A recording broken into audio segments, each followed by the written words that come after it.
Good evening, everyone. I can see we have attendees joining us for the forum tonight. I'm just going to give it another minute while we've got people logging in, and then we will get started.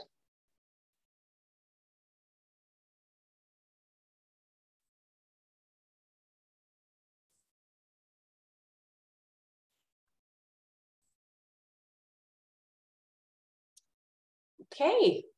Well, we've got people who are continuing to join us, but I will get us started. So good evening, everyone. My name is Julie Lawler. I'm the Executive Director with the WestShore Chamber of Commerce. Thank you very much for joining us for the Langford All Candidates Forum. We're pleased to be able to provide this information for voters. I would like to start by acknowledging that we are on the traditional and unceded territories of the Esquimalt and Songhees Nations and the Chianu Nation. The relationship with this land has continued from the past to the present and into the future, and I'm very grateful to be able to live on these lands. Without further ado, I'm going to pass over to our moderator, Kelly Darwin, who will get us started. Kelly, over to you. Thanks, Julie. Good evening, everyone. Thank you for joining us for the Langford All Candidates Forum. My name is Kelly Darwin. I'm the Vice President of the WestShore Chamber of Commerce. And as Julie mentioned, I am happy to be your monitor for this event this evening. As you can see, we have a pretty full evening planned. We have a lot of people to talk to and a lot of questions to be asked. So if you are unable to stay for the entire time, we will be posting a YouTube link through the WestShore Chamber's accounts, hopefully pretty quick in the next couple of days. So you'll be able to catch up on anything that you can't stay for tonight. So it's always a challenge for us to get the right balance between length of event and of course the opportunity to ask questions and hear from all the candidates on a wide range of issues. This forum is not a debate on purpose.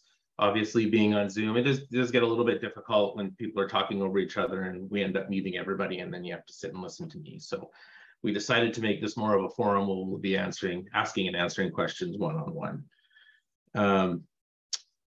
We were going to start with some opening statements and a selection of questions that have been submitted in advance by Langford voters that have already been shared with our candidates. And then we'll finish up with some closing statements. To ensure voters can hear consistently from all the candidates, there will be no questions asked during the event. During the event, our timekeeper, Martin, who is there we go. Martin will be using the raise hand function in Zoom to indicate when a candidate has 15 seconds left. When they're out of time, there is a very difficult to miss audio signal that will chime in. And then the candidate will have a few seconds to wrap up. In order to keep us on time, because we do have a lot of questions, if the candidate goes too far after that audio time, then we will be using the mute function. So let's try to stay on time tonight. All right, so what we've done in order so you don't have to hear the same answer to the same question 16 times in a row, we've divided our candidates up this evening into two groups. Groups were allocated by, we were given numbers to each person here tonight, divided them into two, and then we used a random number generator from Google to figure out who was in each group, and then made a few adjustments based on gender, and then what seat that people are going for. So we wanted to make sure that we have two mayoral candidates tonight. One was in each group, and then the rest of the group is evenly distributed through our councillor candidates. So we're going to start with with Group A, and those candidates are Scott Goodmanson, Colby Harder, Shannon Russell Willing, Lanny Seaton, Lillian Szpak, Roger Wade, Mary Wagner, and Keith Yachuca. We're going to start with 2-minute opening statements by the mayoral candidate, and then a 1-minute statement by each councillor candidate. Mayoral candidates are going to go first, and then we'll be followed alphabetically by last name with all the councillor candidates. So I'd like to invite Scott Peter Goodmanson to start us off. Scott, you have 2 minutes. Hello, thanks, Kelly. I'd be happy to open this up. I'm Scott Goodmanson, and I hope you know I'm running for mayor of the city of Langford. I am also the only candidate that doesn't actually live in Langford, but I'm here right now because Langford is in my heart. I was raised here in Langford. I went to Ruth King, Spencer, and Belmont. My cousins went to school here. My father, aunts, and uncles did the same. Not only did my grandparents live here, but my great-grandparents as well, along with my great-aunts and uncles. 4 generations have been on the same property on the shores of Langford Lake. I say this to you so that you know why I'm running here. My family's invested in Langford. I'm invested in Langford. My wife and I were already discussing building a home on my parents' property so that our daughter, who'd be the 5th generation on the property, could be closer to her grandparents and that we, as my parents, get older. That in itself does not make a winning candidate. Length of time in city does not necessarily make a better choice either, nor does a length of time make one's individual vote stronger than someone who's only been here for, say, a year or less.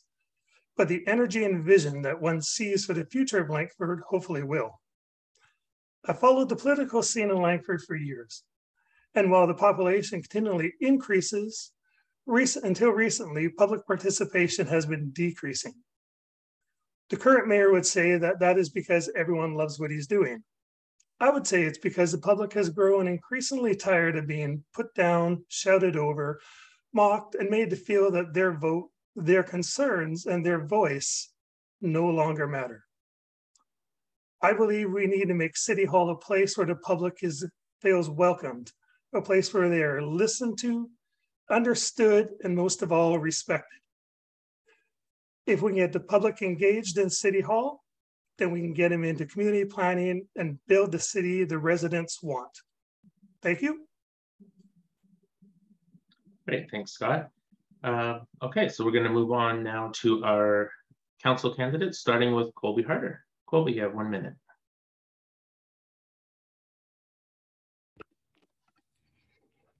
Sorry, it's just not letting me turn my video on. Oh, thanks. There we go. Hi, everyone. My name is Colby Harder. Thank you so much for being here this evening.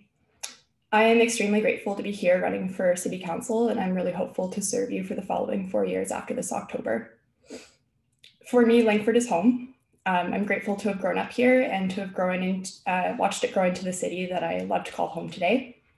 After graduating from the Old Belmont, I obtained a Bachelor of Science in Geography from UVic, but my interest in local planning, policy, and politics didn't actually spark until I started working with the Capital Regional District. Now I'm a master's student at UVic studying transportation planning for aging communities, and I'm running to be a part of bringing a more empathetic and equitable approach to decision-making in our community. I believe that the people of Langford are ready to see fresh voices, dedicated minds, and younger perspectives at the table. And I'm really hopeful that you'll see those qualities in me when you go to the polling stations this October. Thanks. Thank you, Colby. All right, next is Shannon Russell Willing. Shannon, you have 1 minute. Oh, you're on mute, Shannon. There we go. Hello and good evening, everyone. My name is Shannon Russell Willing, and I'm excited to be running for Langford Council. I've lived here for the past 25 years, and I love my community. I'm married to my wonderful husband, Peter, whose family has lived and farmed in Happy Valley for the last century. We have 4 children and 3 beautiful grandchildren.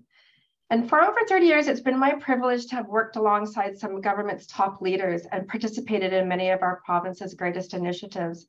I recently retired as executive advisor to the Premier, and for the last 15 years worked alongside him advocating for our community, ensuring we met mandates and working tirelessly for the people of our province. From these experiences, I've learned about visioning, collaboration, setting mandates and following through on those actions. And I plan to offer my experience, resourcefulness, and strong work ethic to improve the lives of our residents, working through the pressing issues that our city is facing and being part of those solutions. And October 15th, I hope you vote for me for Langford City Council.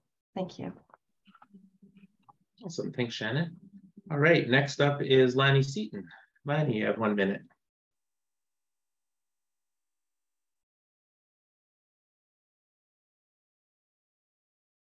And you're on mute, Lanny. Didn't know, but I've been doing this for years. I'm very excited to be here today alongside Stu and our Community First team. During the 25 years that I have served on Langford Council, the quality of life for our families and keeping Langford vibrant, safe, and affordable has always been my top priority. I pledge to you to listen, use my experience and local knowledge to collaborate with others and represent you in a positive, productive way to meet the needs of our community. As a CRD director and Island Corridor Foundation representative, I assure you that we are getting very close to returning to passenger and freight rail service. The expansion and improvements of our trail network, environment, and arts and recreation are important for our future generations and will allow our families to be healthy, active, and successful. Please vote for me, Lanny Seaton, and our Community First team. Thanks, Lanny. All right, next up is Lillian Szpak. Lillian, you have 1 minute. Thanks. So hi, everyone, and thanks for participating tonight. Just a bit about me. I'm a councillor with the City of Langford. I've been elected for the last 20 years.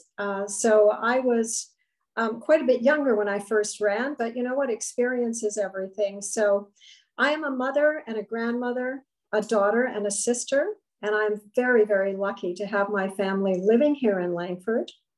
So, you know, I really love working for my community. And my #1 job is to bring our residents' voice to the table. And I'm sure if you've tuned in on live stream at council meetings, you will have heard me say that time and time again. So, you know, my hope is that we have a sea change in Langford. I'd like to bring respect back to our meetings. Our meetings have now become very chaotic. So I'm hopeful for the future with some young, new voices at the table. So please get out and vote. Thanks, Lillian. Okay, next up is Roger Wade. Roger, you have 1 minute. Hello, everyone. I am honored to be a member of the Community First Langford team. I've lived in Langford for 37 years and have been a member of City Council for 14 of those years. I take pride to say that I am from Langford. I've lived here when it wasn't so desirable to say that you were from Langford. No jobs, no amenities, no future. Under Mayor Young's tenure and the rest of council, we have gone from an undesirable to one of the most desirable cities in not only BC, but Canada to live. We have won numerous provincial and national awards for what we have accomplished in our city. I would be hard pressed to find another city I would rather live in. We have a vibrant economy.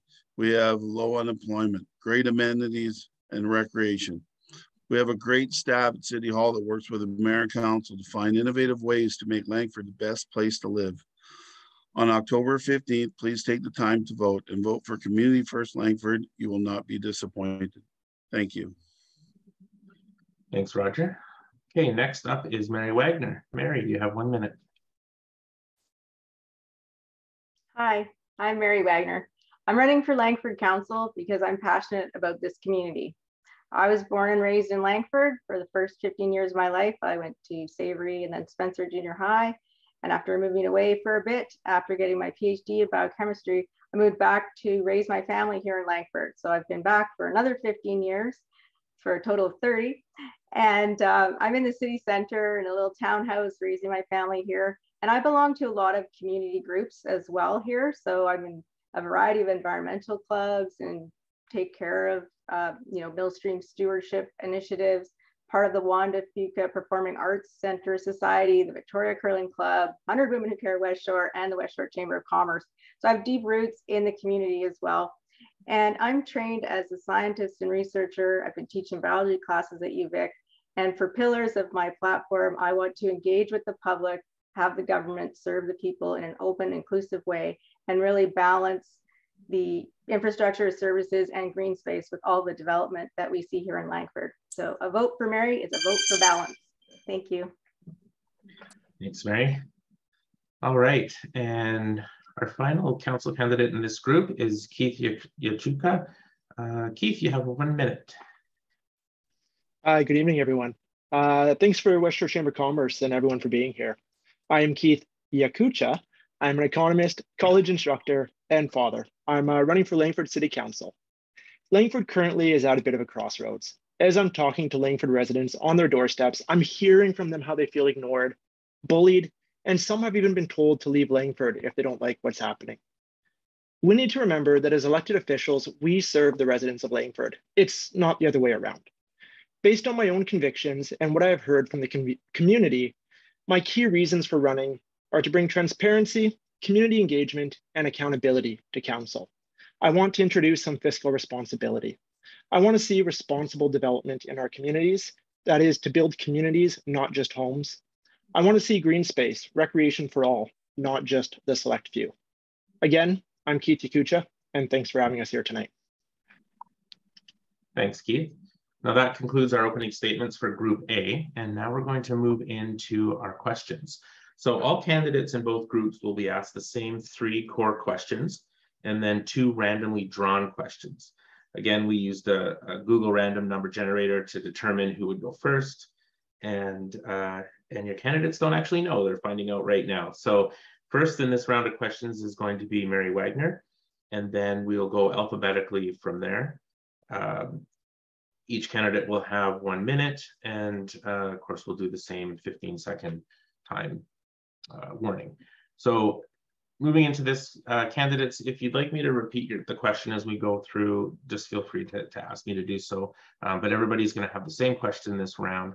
And the question is, the pace of development in Langford has emerged as a key issue for this election. What is your vision for sustainable growth in Langford? Mary, you have 1 minute. Hi. When I'm out in the community, I'm hearing over and over that Langford is growing too much too fast.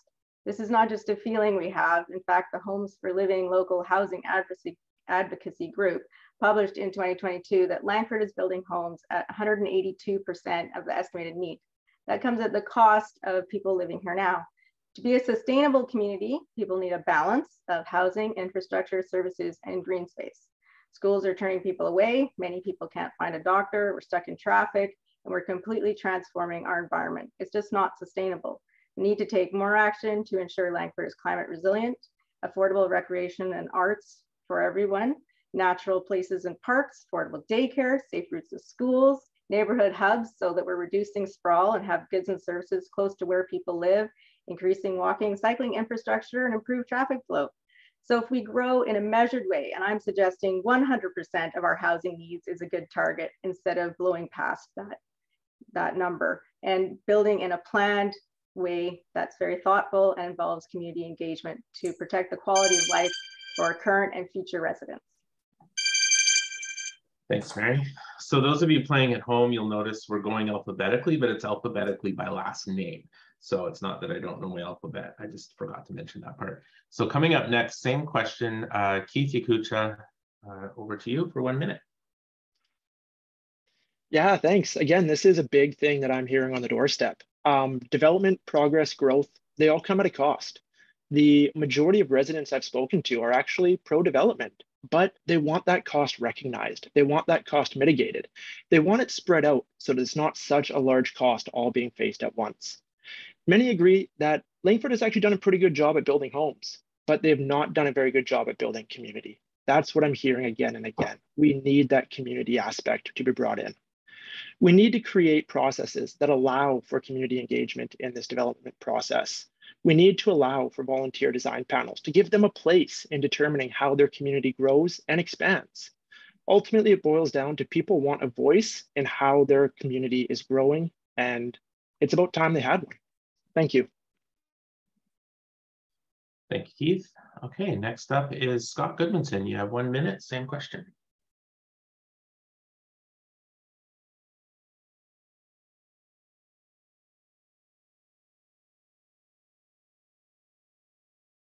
Oh, you're on mute, Scott. Can you hear me now? There you go. What is my vision for sustainable growth in Langford? We need to build community, not just build houses. I believe we need to engage the residents of Langford regularly to see what they both need and what they want in any given area. And when we understand what those needs and wants are, which can vary from area to area in the city, we can encourage responsible development that not only addresses those residential concerns, but the environmental concerns, social concerns, economic concerns, and so on. There's going to be much more social buy-in from the residents if we partner with development community and build specifically what the residents are both needing and asking for, rather than building what City Hall wants and telling the public to either take it or leave it. Or as the public's been so eloquently told in the past, if you don't like it, move out.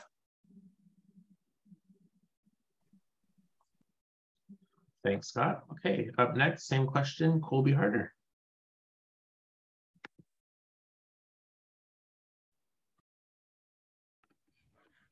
Thanks.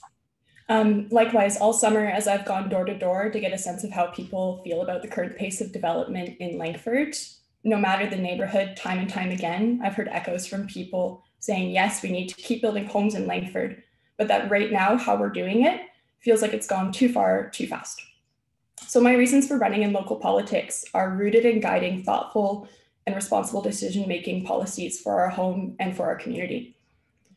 I believe sustainable growth is that which provides people with greater housing options, accessible parks and natural areas, low emission transportation options, and local destinations. I envision being part of a council that will take tangible steps to increase our community's resilience through climate change, and that will foster greater social connection in our changing city for people of all ages, abilities, identities, and incomes. So while my platform gets into the nitty-gritty of this work and how I plan to do it, I'll begin by updating Langford's 2020 Housing Needs Report with the most recent census data so that we can quantify our community's current and future needs. Thanks, Colby. Up next, Shannon Russell Willing. Shannon, you have 1 minute. Thank you. So we need to develop sustainability with a focus on creating community. We're growing quickly, but we're also creating that community. Sometimes it feels like one is ahead of the other, but we are creating community. Cities densify in their downtown core for a reason. Not only will it help combat the housing crisis, but it's one of the most impactful ways to reduce greenhouse gas emissions. And I believe that we need to continue to focus on mixed commercial and residential spaces. And with that, increase the interconnected green space so residents can simply walk or bike for the vast majority of their day-to-day life. Creating a vibrant, flourishing core helps to create a vibrant, flourishing city that's more resilient and supportive of all our citizens. And so I absolutely agree we have to move forward sustainably, and I think that this is a great path to do that. Awesome, thanks, Shannon. Up next, Lanny Seaton, same question, you have 1 minute.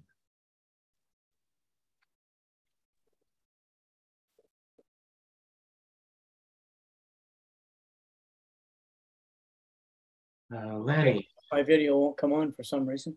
Oh, there we go. We can hear you. You got me locked out for some reason. I can't turn it on.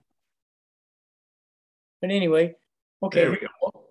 You know, with COVID, it's been really hard to communicate with people because we haven't been able to talk like we normally do in our committees and anywhere else. Like I couldn't even communicate with my own family, let alone people in the community. But people are telling me that they want to see the core develop in a sustainable way. We just got a big grant to build a university, which will make the city vibrant. And the real thing is we need to have everything within a 10-minute walk of transportation and the businesses and the stores we need, and then connect them to all the different trails and networks. We just opened up the rails trail that gives us access to beautiful Langford from downtown Victoria. And these things are important. And these will bring businesses to our community, business that will employ people and will be vibrant for everybody. So I think we're going the right track, and Abby Friedman gave us the vision, and we're working on that vision.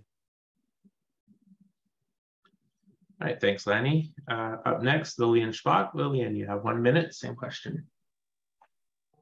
Yeah, that's a really great question. Thanks for that. So in terms of Bobby Friedman, yes, we had some great times with him, but we have not adhered to his plan at all. Folks in Langford say to me, I used to like living here, but now it's out of control, the construction. They're cutting down too many trees. People are just development weary. So we do need a plan for growth. We've got lots of great ideas, but let's harness this. We need to have a strategic plan for the next 30 years, and it needs to be made in consultation with our residents. We don't have to just sit there and say, we've got a plan and it's in the mayor's head. That's not good enough. We need to connect with our residents, and we need to just work with them as if they are developers. I think the developers are running Langford at this point in time. So let's bring it back to our community. We absolutely need to hold regular town hall meetings and bring back committee of the whole. Above all, let's open chambers back up to the public. What are we afraid of? Thank you. Thanks, Lillian. Okay, last candidate on this question, Roger Wade. You have 1 minute, same question.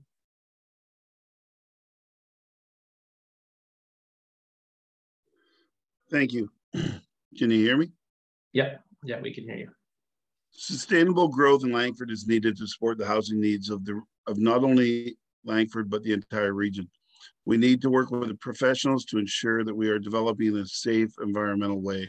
Langford has a very good track record of developing land while protecting the forest land.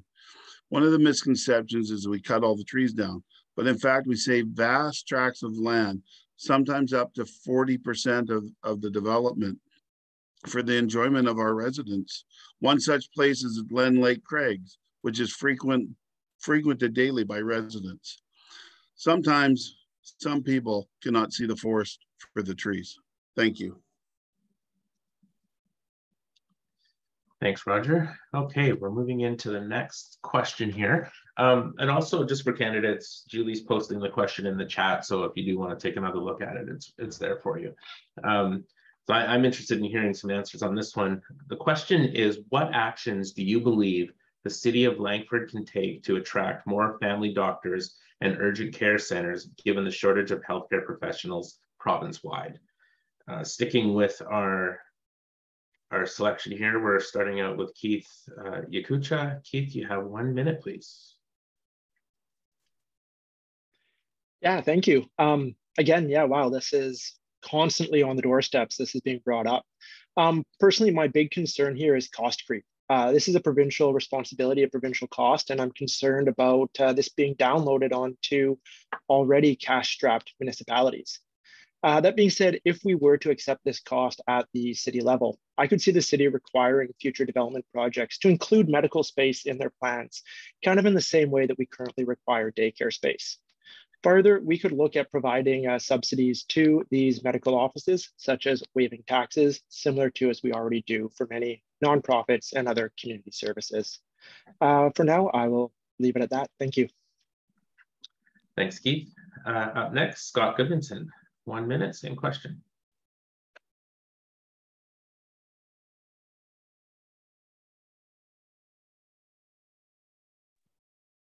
Yes, these are great questions.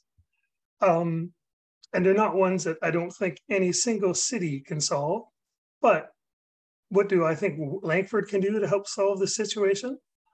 Kind of as was just mentioned, start building purpose-built, smaller scale offices that can be nestled into responsible developments. Have easy access for the residents, and then easy access for the physicians to those offices, not having to drive long distances, not having to have great commutes just to get to the office. And as we all know, physicians already have long enough hours. Offices that are dedicated for health professionals has been shown to attract more compared to physicians or professionals having to search across the city and hope to find a place, which then isn't necessarily near where they live or where their patients are. I would also like to create a program that gives tax breaks or rental subsidies for young doctors so that we can keep them here. Thank you, timekeeper. Thanks, Scott. Up next is Colby Harger. Colby.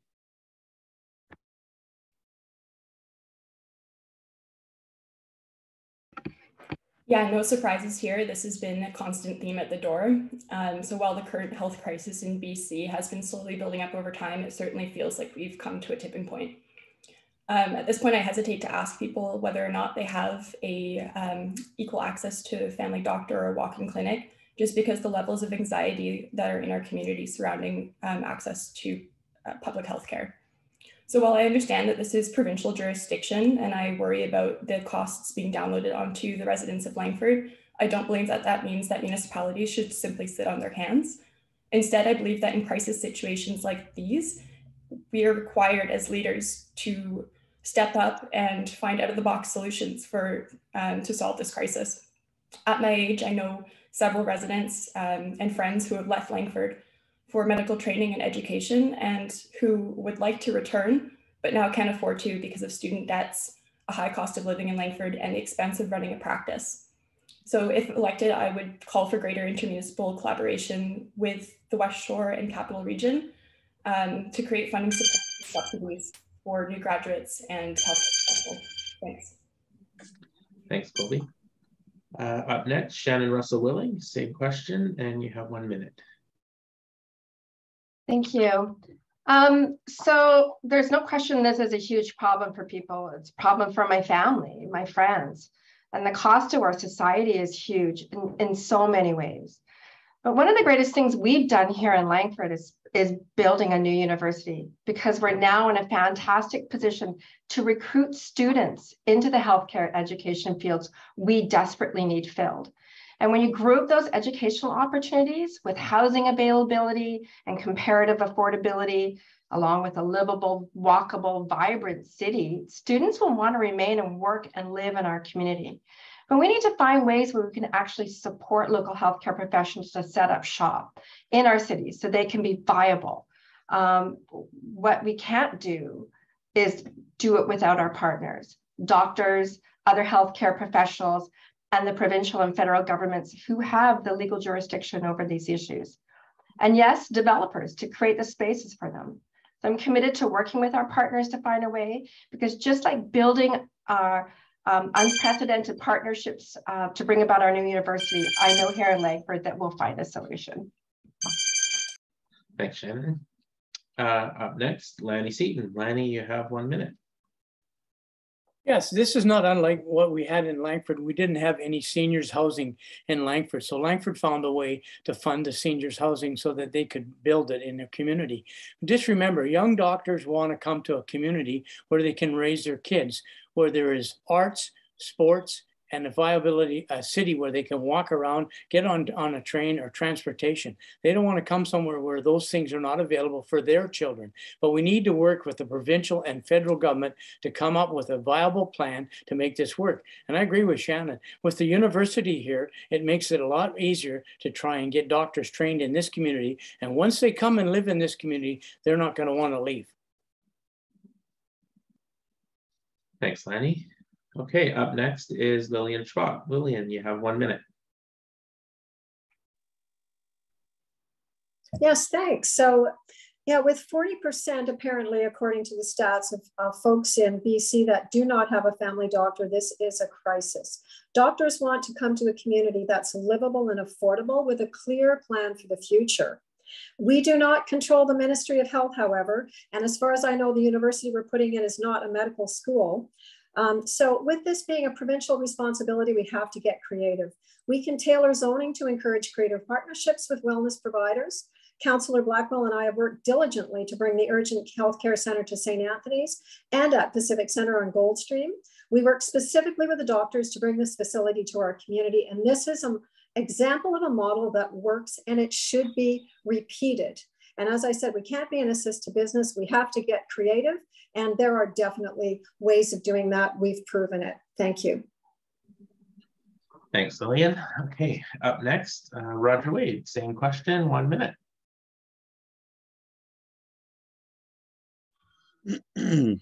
Thank you.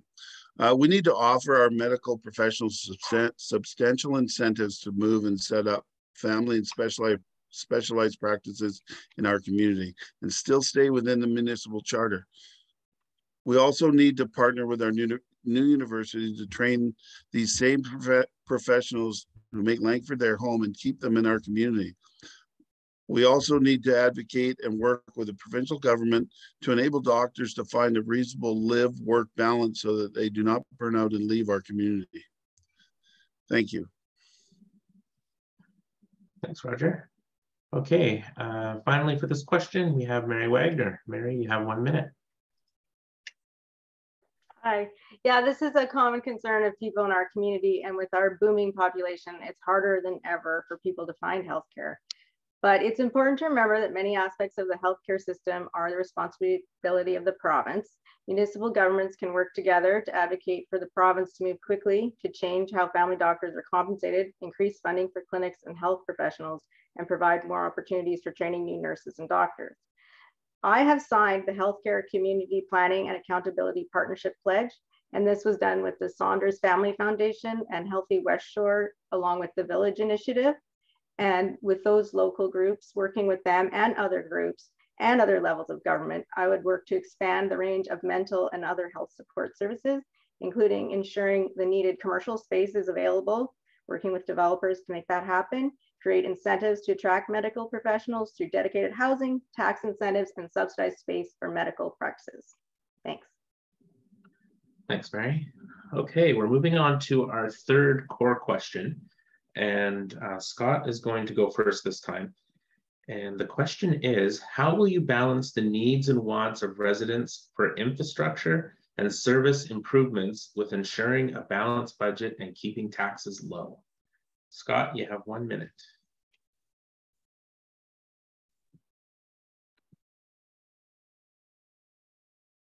All right. Of all the questions, this is the $1 million question. And honestly, I'm not even going to pretend that I have all those answers for it. In fact, I think very few, if any, governments actually have all the answers, or else everyone would copy them and we'd all have balanced budgets. With my limited access to the city books, there's a few things I think we can do, though. One, limit the wasted expenditures on infrastructure. And for an example, we have 2 roundabouts that I think have been rebuilt a combined of 5 to 6 times. I recognize change happens, but in such a short time, that is a lot of wasted money for people to have come to me and said, asking, why is that happening? I believe there's a lot of indignation when the taxpayer had to cover the cost of the Lee Road interchange, which was basically perceived as just a benefit to a few developers. That's why it went through. Of course, the public uses it now, but we paid to put that through. Finally, when it comes to contracts for private services, I think those should always be up every time up for public bid. Thank you. Thanks, Scott. Okay, next, same question, Colby Harder. Colby.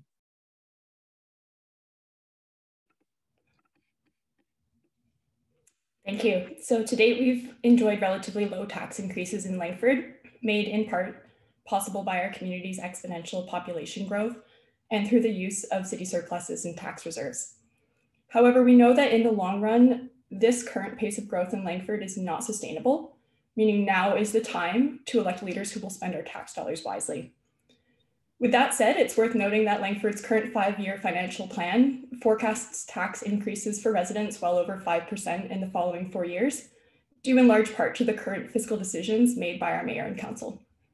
We can no longer squander our public funds on sporadic ideas and opportunities. Instead, we need to create, communicate, and follow through on strategic plans for Langford's roads, parks, natural areas, and municipal services. Doing so will not only make the city eligible to apply for external funding sources from provincial and federal governments, but it will also help us spend our tax dollars more effectively and efficiently through the strategic coordination of city projects. Thank you. Thanks, Colby. Next, same question, Shannon Russell Willing. Shannon. Thank you. So there's no doubt there's been growing pains and the infrastructure and services have to catch up. This is an ailment of all growing cities. And as I had mentioned before, when we densify our downtown core with amenities, flourishing businesses, students, families, and the jobs those all bring, there will be a revenue for infrastructure needs.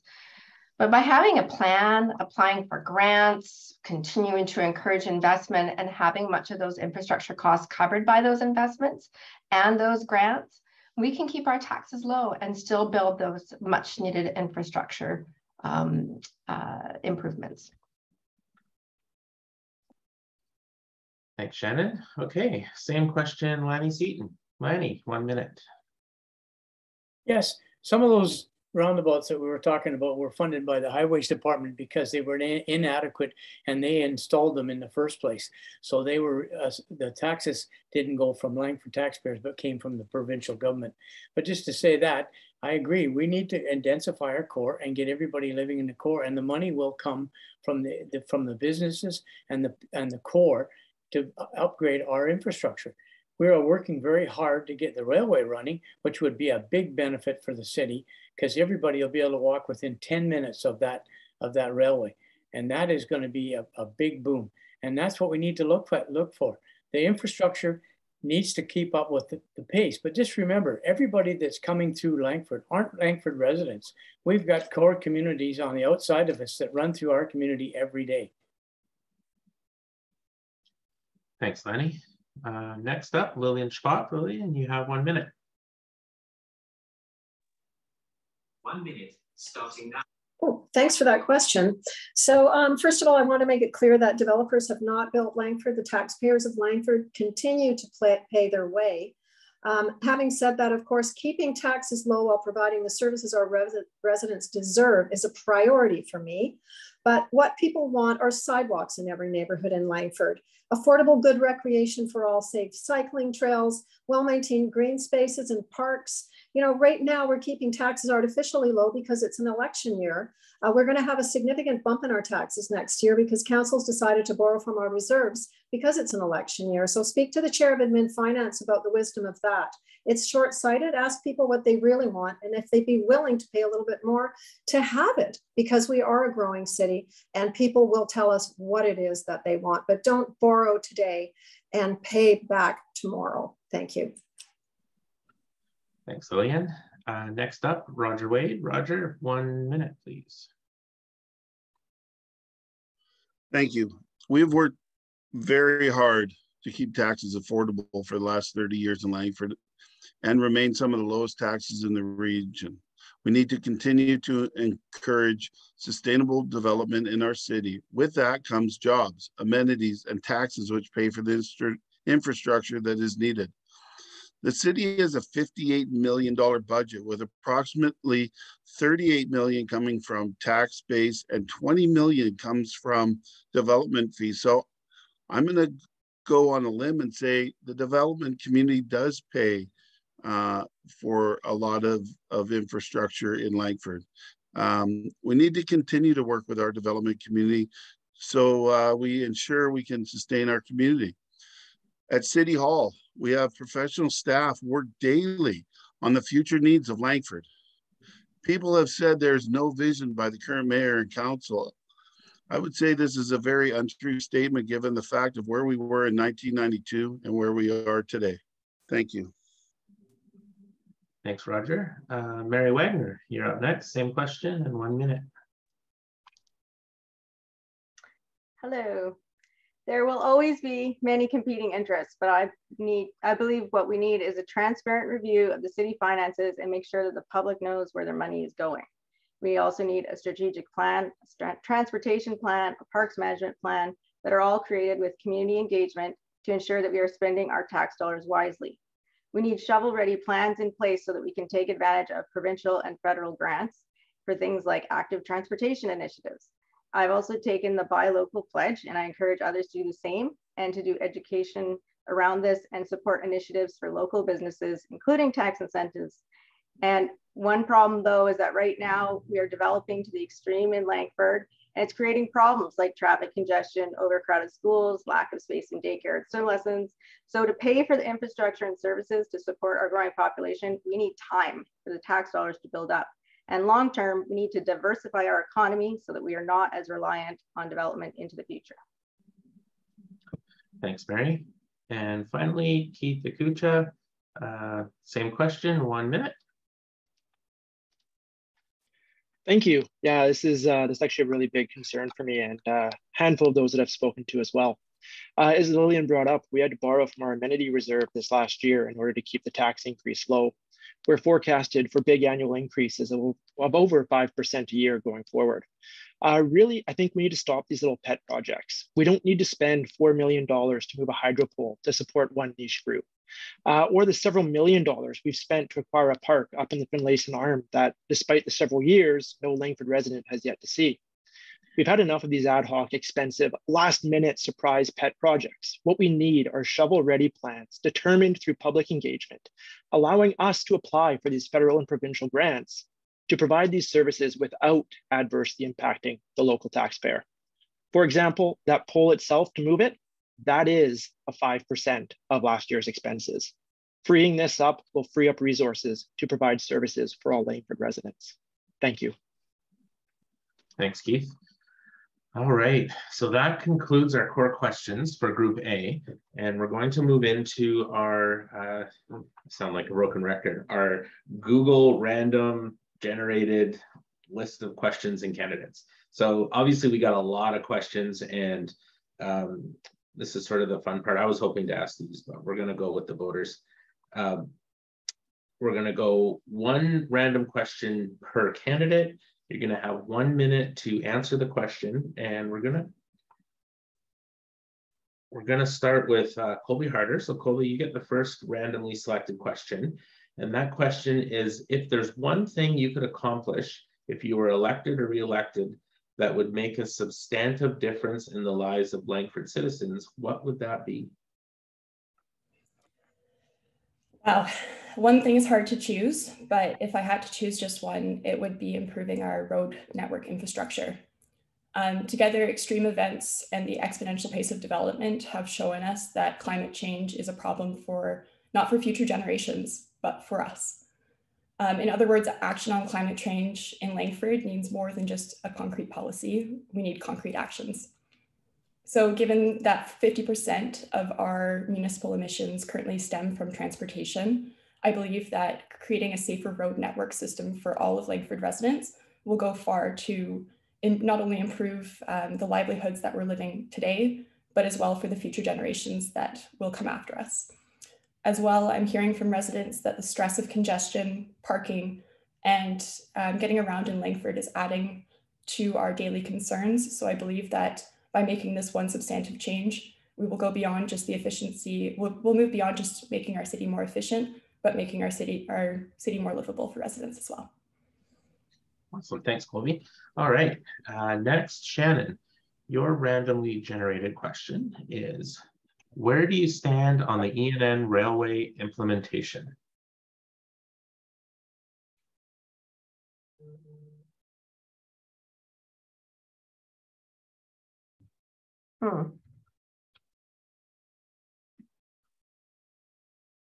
Oh, we can hear you, but we don't have your video. There we go. Okay, well, sorry about that. Wow, I can't even begin to tell you how many times I've attended rallies in support of the ENN rail. I just think that utilizing an already established corridor to transport people and goods up and down our island, to me, is just a no-brainer. Of course, it needs to be supported by a strong business case where the benefits to the public clearly outweigh the costs. And I get that those costs are high, but so are the costs to lives lost on the Malahat, greenhouse gas emissions from tens of thousands of commuters driving our roads every day, and the infrastructure costs that go along with that. I'm really proud to be running on a team with Councillor Lanny Seaton, who has not let up on this issue. He continues to doggedly advocate for our rail. And I can't wait to join him in that work, because we do need this corridor up and running. We need to be able to transport people safely, efficiently, and get the cars off the road.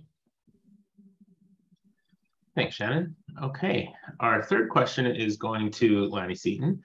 And that question is: what steps would you take to improve access to arts and cultural opportunities in the West Shore? Yeah, I think that we've built some excellent recreation in Langford and part of the West Shore. But I think it's time now to look at the arts. And I would advocate for a performing arts theater in Langford, where our students, rather than having to go to university, could graduate in that facility. But there's like, I mean, this is, I don't mean this as a disrespect to anybody in Langford, but when I was a kid, we said we're all a bunch of bad actors. So it would be a chance for us to become good actors if we had facilities where these kids could go and work on their arts. And there's some really talented kids in this community. I'm amazed. And there isn't one thing that you need. You need everything. And if we're going to attract people to this community, arts is a big thing of that. Thanks, Lanny. Okay, our next question is for Lillian. And Lillian, your question is, both average home purchase and rental costs are high across the region. How do you propose to bring more affordable housing to Langford?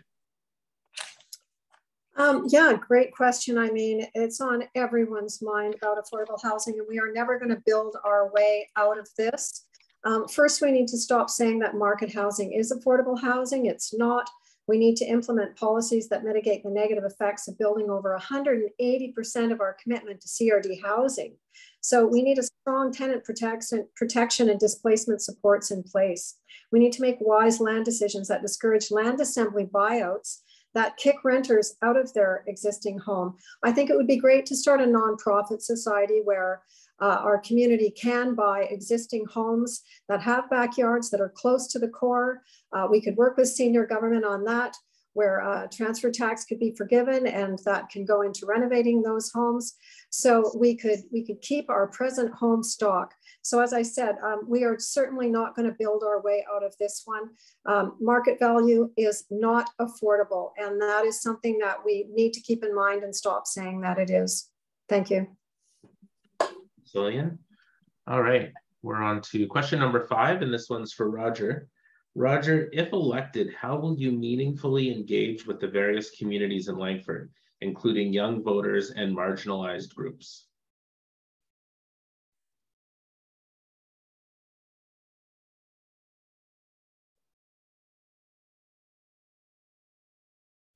Just hang on, I'm trying to get my video.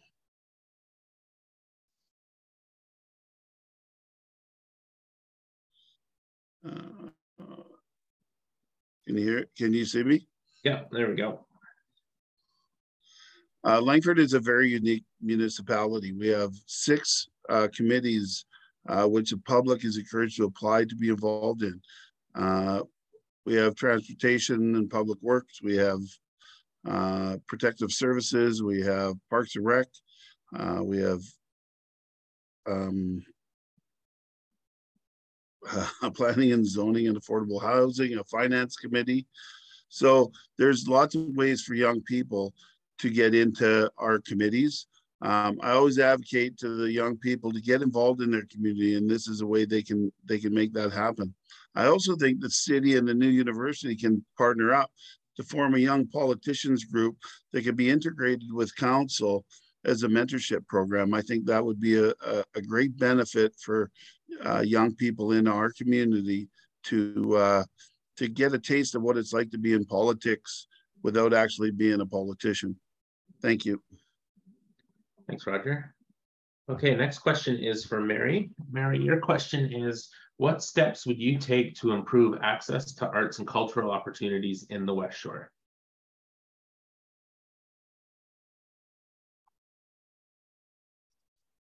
All right. I love this question because I'm a big fan of arts and culture. I think it's as important as sports to a healthy community, and we need to do a better job of supporting this in our community.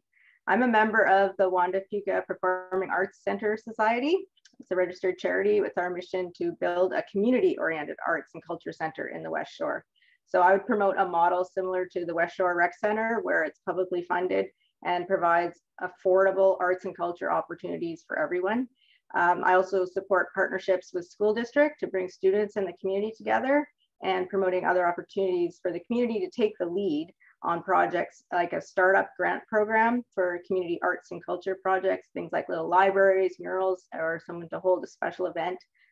It could be really helpful if they have a little grant then they can get their neighbors together and really have it be a community-led endeavor. And art installations throughout the city just really add that community feel and make people feel like their neighborhoods are attractive. It promotes walking and, you know, feeling good about where you live. So it's really a health and wellness as well as an arts and culture opportunity.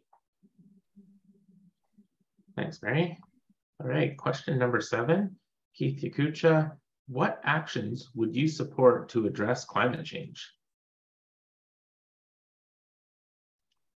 Just get my video on here.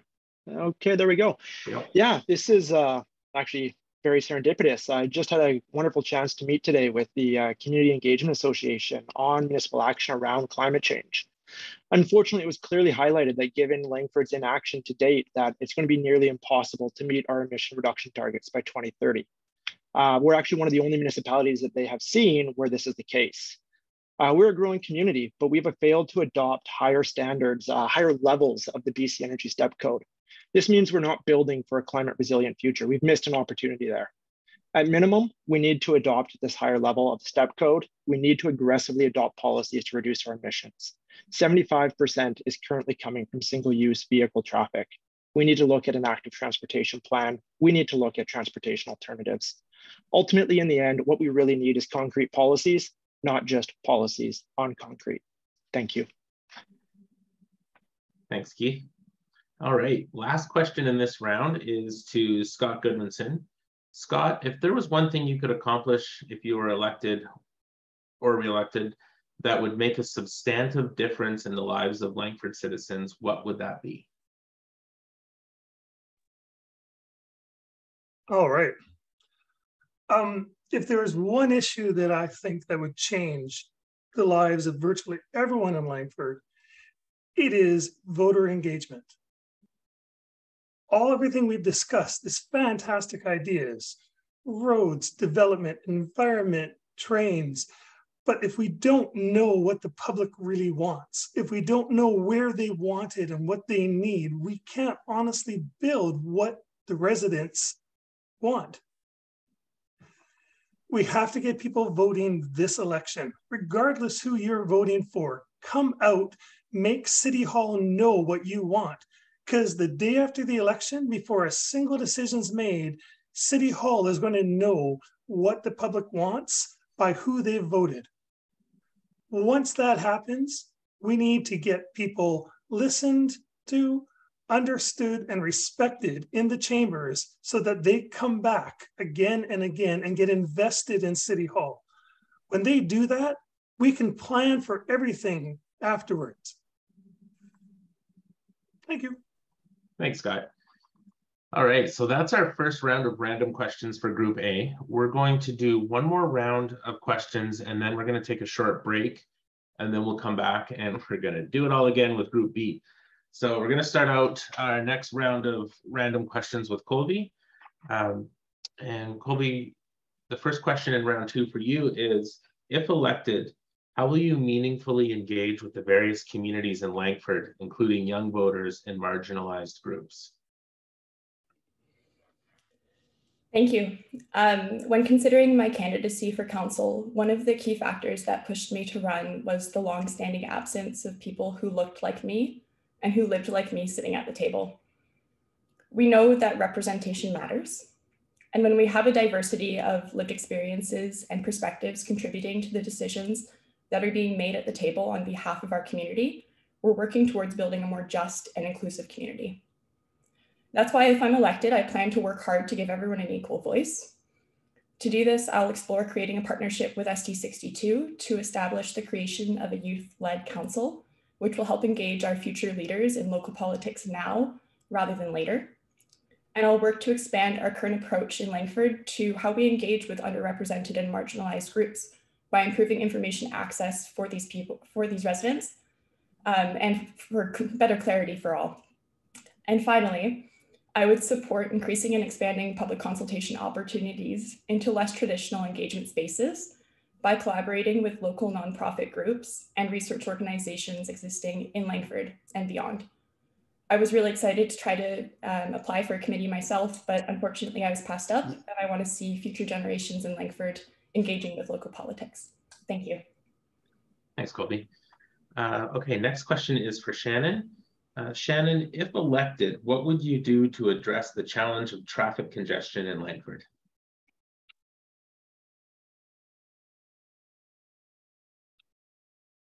Right. I'm not seeing anything here. Oh, we can see and hear you. Okay, there we go. That was weird. So we need to just provide as many opportunities as possible for alternative ways to get around, traveling, biking, walking, busing, and get that ENN rail corridor up and running. I mean, I always struggle when we talk about building more roads because inevitably more cars will come. And I mean, sometimes that's not a bad thing, but if we would build more bike and walking paths and advocate for more bus routes, that the people using them will come too. And Langford has done a great job of this, but there's more to be done for sure. When we have more options, when we make those options easier, safer, and more cost effective for people to use them than getting in their car, we'll be on a good path to tackling traffic congestion.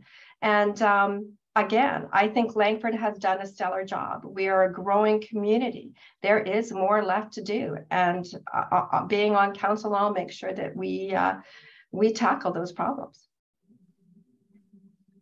Okay, thanks, Shannon. Third randomly selected question goes to Lanny Seaton. Lanny, where do you stand on the ENN railway implementation? Well, I think I've been pretty obvious on that one. I've been working on it for pretty near 4 to 5 years, and to the chagrin of maybe the federal and provincial government. But I think that the corridor is an excellent way of moving people around the community. When I was in England, I went on the railway every day to a different location, and it was so simple to use. But building roads isn't the answer. Even if everybody tomorrow got an electric car, you're still going to need roads to run people on. So let's get people on bikes, walking, and on the rail. That's the way to go. Building more roads only increases more cars. We don't need more cars on the road, and there has to be better choices. So the rail is definitely a way of getting people to move around the community. And what a great way to move. I mean, you sit there and read a paper and have a coffee. It's great. And you can go up island if you want and visit people up island and come back down without having to go over the Malahat. Great, thanks, Lanny. Our next question is for Lillian. Lillian, what are your views on the current remuneration for mayor and council?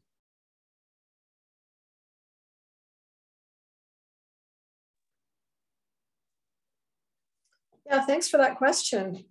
So presently Langford Council is being paid the average of other like communities, and theoretically, we regularly have a citizens community review and adjust it, which I don't think has been happening.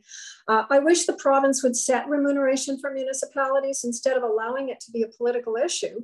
I believe many young people and those who are not supported at their workplace for going to meetings, and those who are not supported in order to be able to give to their community are shut out of elected service because the remuneration simply can't make up for the shortfall and have any kind of living wage. So it's not a living wage, and therefore it self-selects retired people, wealthier people, or those who are fortunate enough to have a job situation or a living situation where they can give to their community in the ways that we have and the ways that I do love giving, but I feel privileged to be able to do it. So it's a contentious issue. It needs to be set by the province. People like to say politicians are at the trough, and if we're setting our own remuneration, then it sure does look that way. Thank you. Thanks, Lillian. Next up, question number 5 is for Roger Wade. Roger, what actions would you support to address climate change?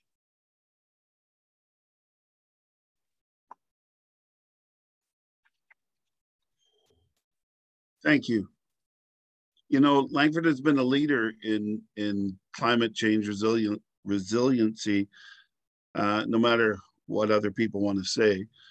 We have geothermal is under the Gowdy field that heats and cools the homes in West Hills. Our arena heat exchanger does the same, and we won a North American award for that. We've had 2 electric police vehicles that will be arriving next year. We're moving towards an entirely public electric public works fleet. The other thing we do is we provide a lot of bike lanes and sidewalks as part of our ongoing city maintenance. There's been talk about city sidewalks, and we want to infill all of it. Well, unless you probably have about 50 or 60 million dollars in your back pocket, that's unreasonable. We have to do it as part of our development, and we also have to do it in areas that are well needed. And also with development comes the creating of parks and more green space for all areas of our city. Thank you. Thanks, Roger. Next question is for Mary. Mary, what are your views on current remuneration for mayor and council? Hi. Yeah, I too realize that Langford has an average compensation level compared to other municipalities. And again, this decision should not be in the hands of council. That doesn't make any sense to vote for your own salary. It makes the community uncomfortable. It's just kind of weird. The province should be setting these levels at a standard based on population and with reasonable cost of living increases over time. But also we have to figure out, what do we value from our councillors and how do we want to represent our citizens? Having the pay level at these low part-time job sort of levels, it does limit who can afford to run for council and limits the representation of our community. So if we want to have people of different ages and backgrounds participating, they should be involved in decisions to shape the city. And Langford is a diverse community and should have that variety of perspectives and expertise so that no one position is overrepresented. For example, I don't represent a business or development, but I have a passion for nature and doing public good. So I can bring that strong voice for the environment and the community. And so just having that variety is really beneficial when you're making, community plans, strategic plans. It's good for the public. Thanks, Mary. Question number 7 is for Keith. Keith, where do you stand on the ENN railway re-implementation?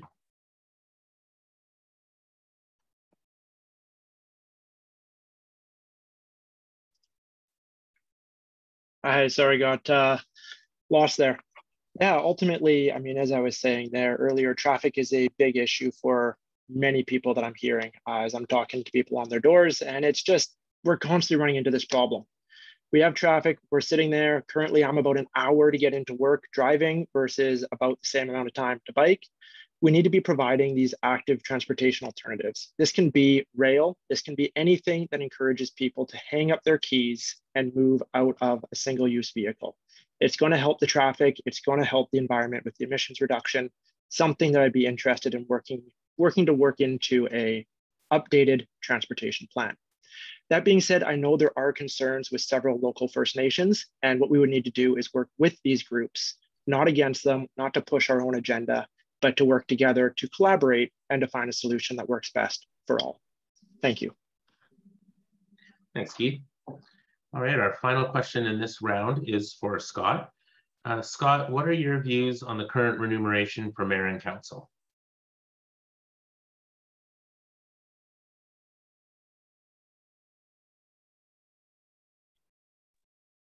All right.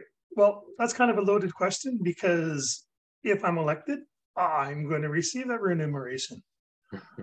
I think in general, we have to really see as the city grows, are these part-time jobs or full-time jobs? I look at the mayor position as a full-time job. If I'm elected, that is what I'm doing for you, the residents. I'm not running any other businesses. I won't have any other side gigs. I will be here for you in that full-time position.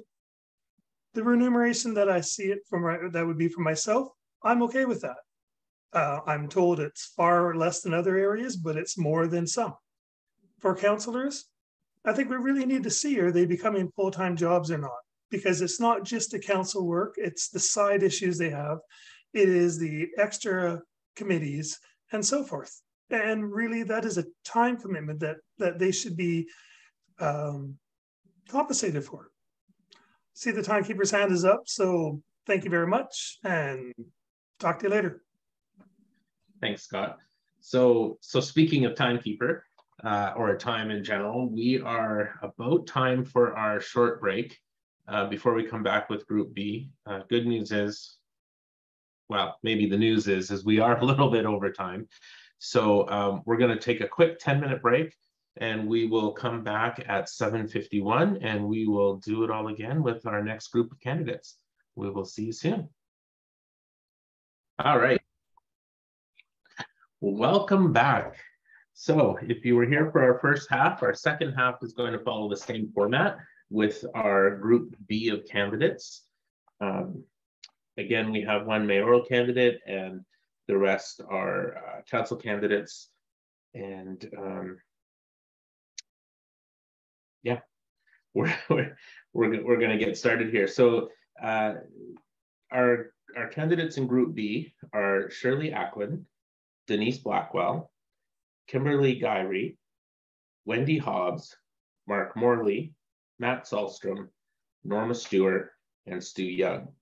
Now we're going to start with our 2-minute opening statement by the mayoral candidate, and then 1-minute statement by each councillor candidate.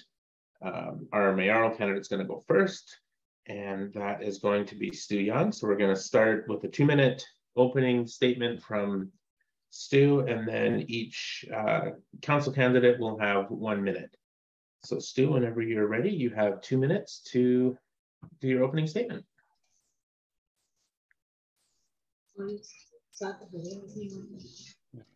Yeah, I'm working on it. Okay, what's this say? There we go. There we go. Okay, I'll start now then. Good evening. I'd like to start off with a bit of history about myself. I was born and raised in Langford in 1960 to a large family. There were 8 of us living in a 1-bedroom house on Glen Lake Road. Housing was difficult to attain even back then. Although the economic times were difficult, it was still fun growing up in Langford as a kid. I attended Glen Lake Elementary and then on to Elizabeth Fisher Belmont High, where I graduated in 1978. As a teenager, I worked at the Dairy Queen for Charlie McFarland at night, and after graduation, I took a day job managing the Florence Lake Trailer Park as well. I worked 16-hour days for 12 years to save up enough money to start my own business, Alpine Group of Companies. In 1992, I became a councillor for the city of Langford and was voted in as mayor in 1993. I have worked 7 days a week for the city of Langford for the last 30 years, so I'm no stranger to hard work, transforming Langford from dog patch to a desirable place to live, work, and play. Langford is now the #1 city to raise a family in BC, as rated by Maclean's magazine 2 years in a row. I will continue to work hard to improve the lives of the residents of Langford. I am proud to be endorsed by the Community First Langford team, made up of experienced candidates who many have served decades as councillors and mayors. Councillor Lanny Seaton, Roger Wade, Norma Stewart, Matt Sahlstrom, Shirley Ackland, ex-mayor of Port Neal, and Shannon Russell Willing, who has worked serving the Premier and other ministers for 30 years as well. In these uncertain economic times, with inflation at 8% and interest rates rising every 2 months, we need an experienced team to guide Langford through a pending recession. It is our job as politicians to make sure that Langford residents have secure jobs in this worldwide economic slowdown, and that we don't make political policies that slow down our economy and kill jobs for hardworking families in the city of Langford during these difficult economic times. Thank you. Thanks, Stu. Okay, we're going to move on to our councillor candidates next. Each of you will have 1 minute. Martin will do the 15-second to wrap it up hand. And we're going to start, again, alphabetically. We're going to start with Shirley Ackland. Thanks. Hello. I'm a resident that chose to live in Langford. I wasn't born or raised here, but I chose Langford because of how it exemplifies just how wonderful a city can be, with shopping, recreation, business, and services close by, all surrounded by a beautiful natural environment. The fact that it's been declared the best city to raise a family and the most resilient is just proof of a really good decision I made. I want to serve on Langford Council as I believe my skills are solid. I was a 2-term councillor in the town of Port McNeill and served another term as mayor of that community. Communication is my strong suit. I know how to work collaboratively within a council and with other levels of government to accomplish the goals of a community. And I believe with that experience, I can make a significant contribution to the vision of a Langford that continues to put people and community first, for families to live, work, play, and learn. and to carry on building a city that is the best anywhere. Thank you. Thanks, Shirley. Next up is Denise Blackwell. Denise, you have 1 minute for opening statement.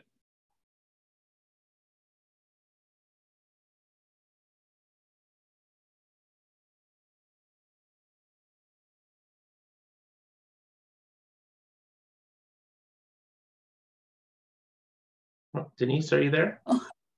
There we go. There we go. Thanks. I was pushing buttons like crazy, but nothing was happening. Okay, thank you. Hi, my name is Denise Blackwell, and I don't seem to be up. Oh, there I am. There we go. My name is Denise Blackwell, and I was elected to Langford Council in 1992, the same year as Marin was voted to council.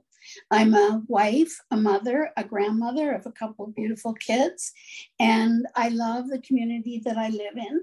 I've lived in several neighborhoods in Langford, and I have seen and experienced the changes. I have loved working for Langford residents and representing our community at the Capital Regional District. I'm currently the chair of the Hospital District Board, and in our most recent budget, we passed plans to build a long-term care facility in the West Shore. I look forward to working with any one of these new candidates and to be a mentor and to provide some corporate memory if we have some new people. So I look forward to working with all of you. Thank you, any of you. Thanks. Thanks, Denise. Okay, next is Kimberly Guiry. Kimberly. Thanks, Kelly. My name is Kimberly Guiry. My pronouns are she and her, and I'm proud to have the endorsement of Langford now. I'm a mother of 2 young children, and I live with my partner in a multi-generational home in the Thetis Heights community, and we've lived in that community for just over 5 years. I'm a tradeswoman with a red seal in cabinet making, and I have a degree in environmental science. I'm running for council because I'm passionate about communities. I want residents to feel empowered to talk about how their neighborhoods are changing. We also need to be talking about neighborhood character, what makes a neighborhood our home, and how we can celebrate and protect these features. I believe development should foster connections and create enjoyable spaces. I support progressive policies that protect our population, our local businesses, and our environment. If elected to council, I will take on issues such as traffic and congestion, and as well as how we can be better stewards of our natural environment in Langford. I will also look at best ways we can integrate the community values into the way our city grows and changes. I'm really looking forward to sharing my ideas with you this evening. Thanks, Kimberly. Up next is Wendy Hobbs. Wendy, you have 1 minute.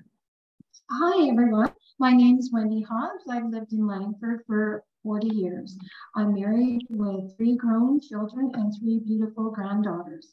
I'm running for council to find solutions for the issues that are important to many of the residents and myself who I have been able to talk to. I want to make living in Langford better for everyone. I have talked to many residents to better understand their concerns. Top priorities were that stood out.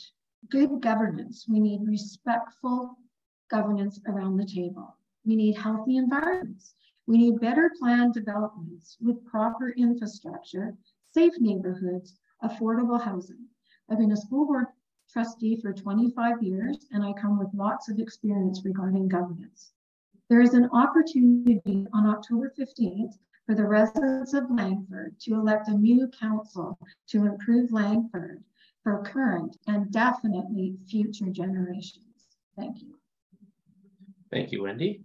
Up next is Mark Morley. Mark, you have 1 minute.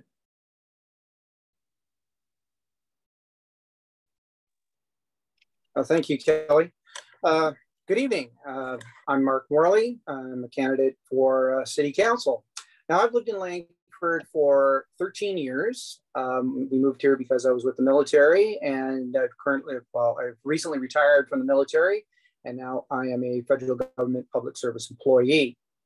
Now, I'm running for council because I'm passionate that changes can be made, and changes can be made to protect our environment, balance our development with the infrastructure, which is falling woefully behind the development, and allow our residents to once again have a voice at City Hall, which is once again, woefully missing.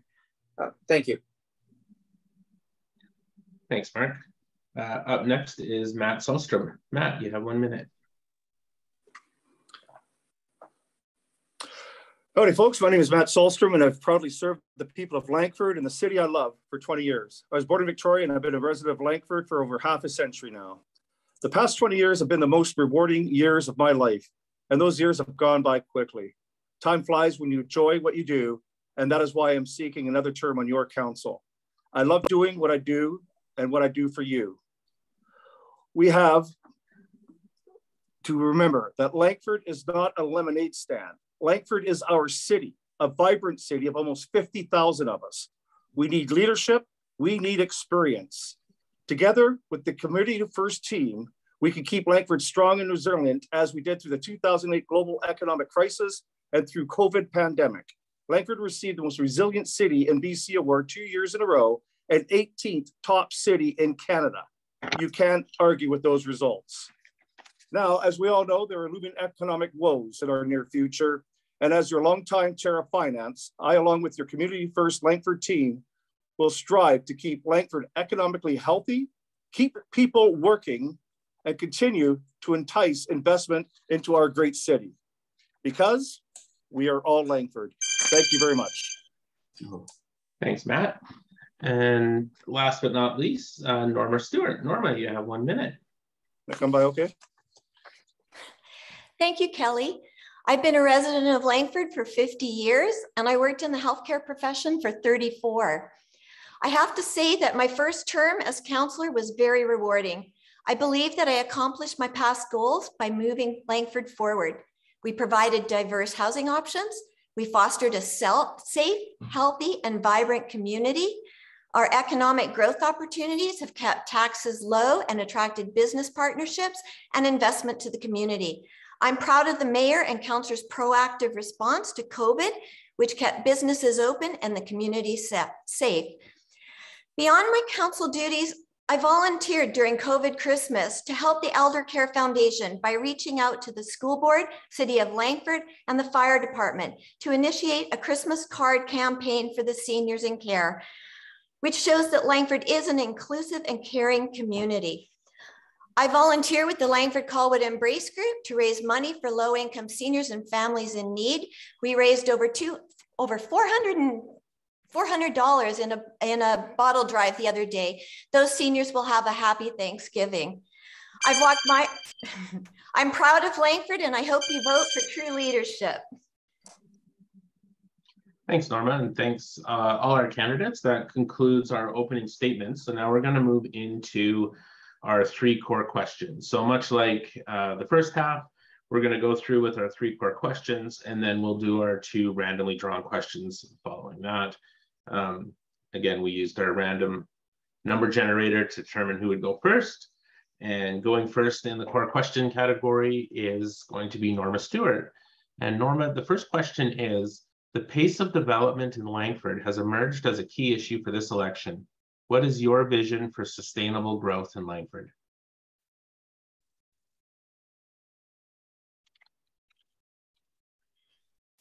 Langford has long been identified in the regional growth strategy as the growth center for the South Island. As we grow as a city, we are densifying the core areas. This will help reduce reliance on cars and encourage local pedestrian-oriented businesses. With the university coming to Langford, it will promote higher education and good family-sustaining jobs.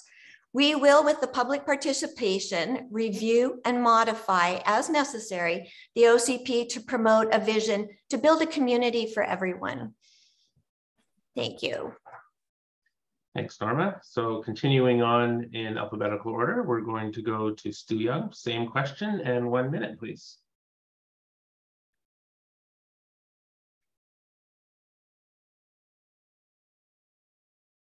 Question.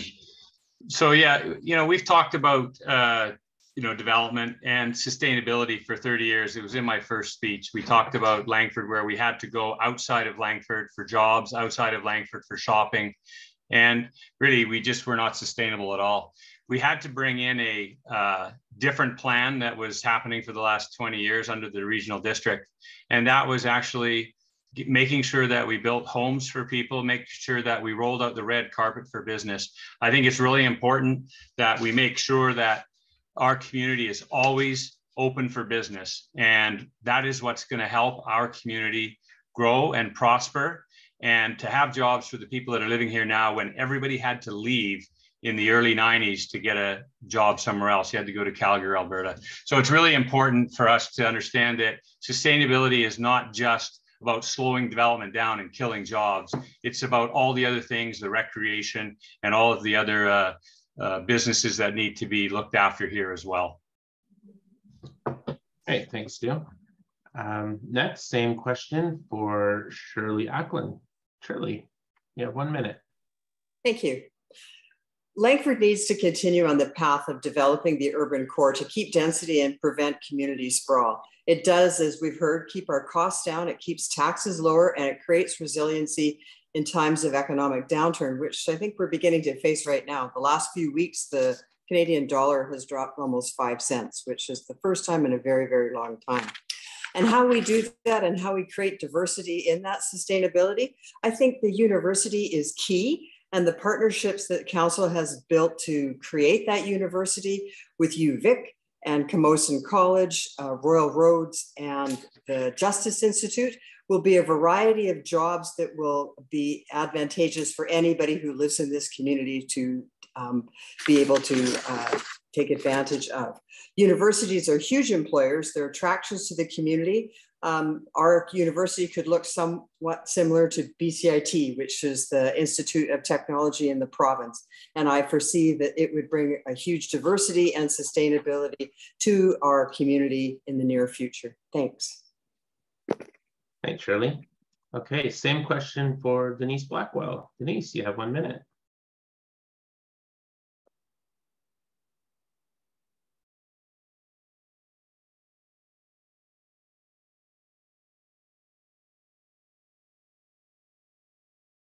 I don't know what's going on with this. I'm getting messages in the middle instead of where I'm used to putting them. Thank you very much for the question. People are telling me that continuing to grow haphazardly the way we are for now isn't sustainable. We need a strategic plan and a review of our official community plan to determine how we wish to grow. When bright, enterprising young people abandon a city because they can't afford to rent or buy, the economy suffers. When employers can't attract workers, the economy suffers. And if a large portion of the population spends half or more of their income on rent or a mortgage, they can't afford to support local businesses as they once did. It is acknowledged that we need to grow up, not out, but we need to incorporate green space around developments with walkable paths for people to access services and to incorporate more trees. Communities with homes that include townhouses and low-rise buildings are extremely successful and popular when done right. Thank you so much. Thanks, Denise. Okay, next up is Kimberly Guiry. Kimberly. Thanks, Kelly. Sustainable development in Langford means knowing that growth is happening now and acknowledging that it needs to be an investment in our future. This means investing in building stock so that it is most energy efficient, using the best practices and design standards we have available to use. We can't afford to be building at this volume inefficiently, especially with buildings that take a lot of energy to replace down the road. It means investing in whole communities to improve the mental and physical well-being of our residents with amenities that are financially attainable.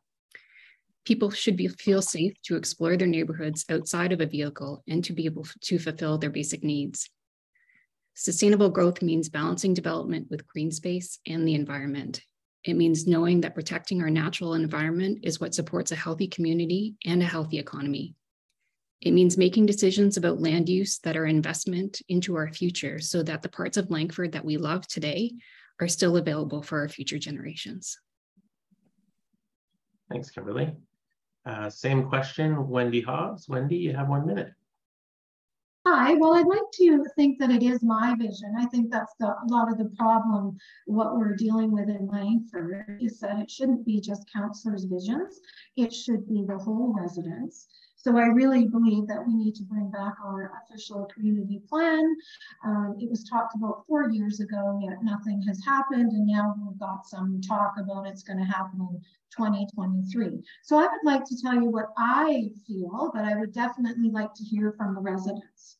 My vision for sustainable growth is making sure we respond to the needs of present generations without compromising the ability of future generations to meet their needs. We must protect the environment and provide safe streets, police, fire, affordable housing for our growing community. We must provide economic opportunities for a vibrant community and be focused on health, wellness, and education of the people, with quality of life as one of the major priorities, as we are here currently hearing on the streets that people do not feel that they have a good quality of life.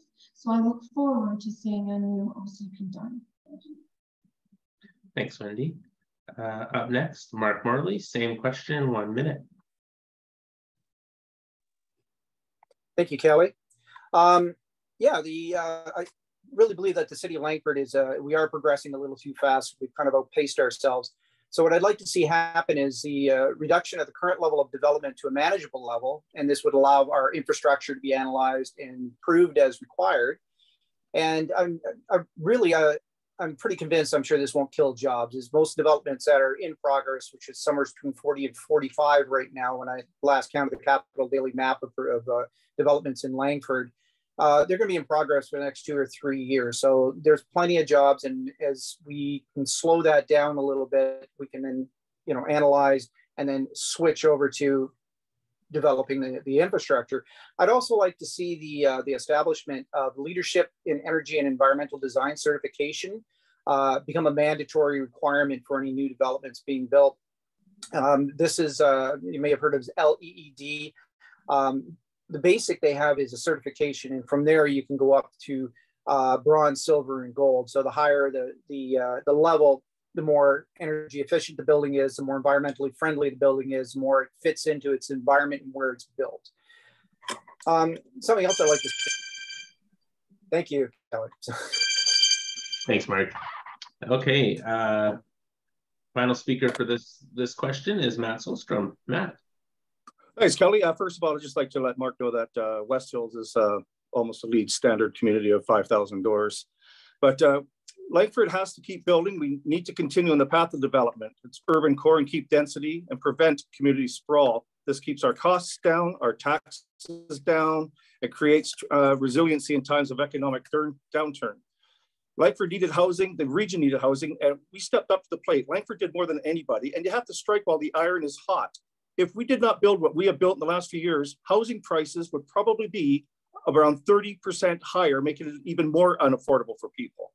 The province has talked about bypassing municipal public hearings. And when I listened to Prime Minister Trudeau speak in Regina, he was also talking about bypassing the province and the municipalities to get more housing built. He wants them built around transit corridors, highways, roads. That's where he wants a density. And that is something that Langford is already doing, and yet we're being criticized for. We are doing what the province wants and what Trudeau wants. The Canadian government loves what we're doing. And that's all I've got to say on this matter. Thank you very much. Thanks, Matt. Okay, we're going to move on to our second core question, and we're going to start this one out with Stu Young. Stu, what actions do you believe the city of Langford can take to attract more family doctors in urgent care centers, given the shortage of healthcare professionals province-wide?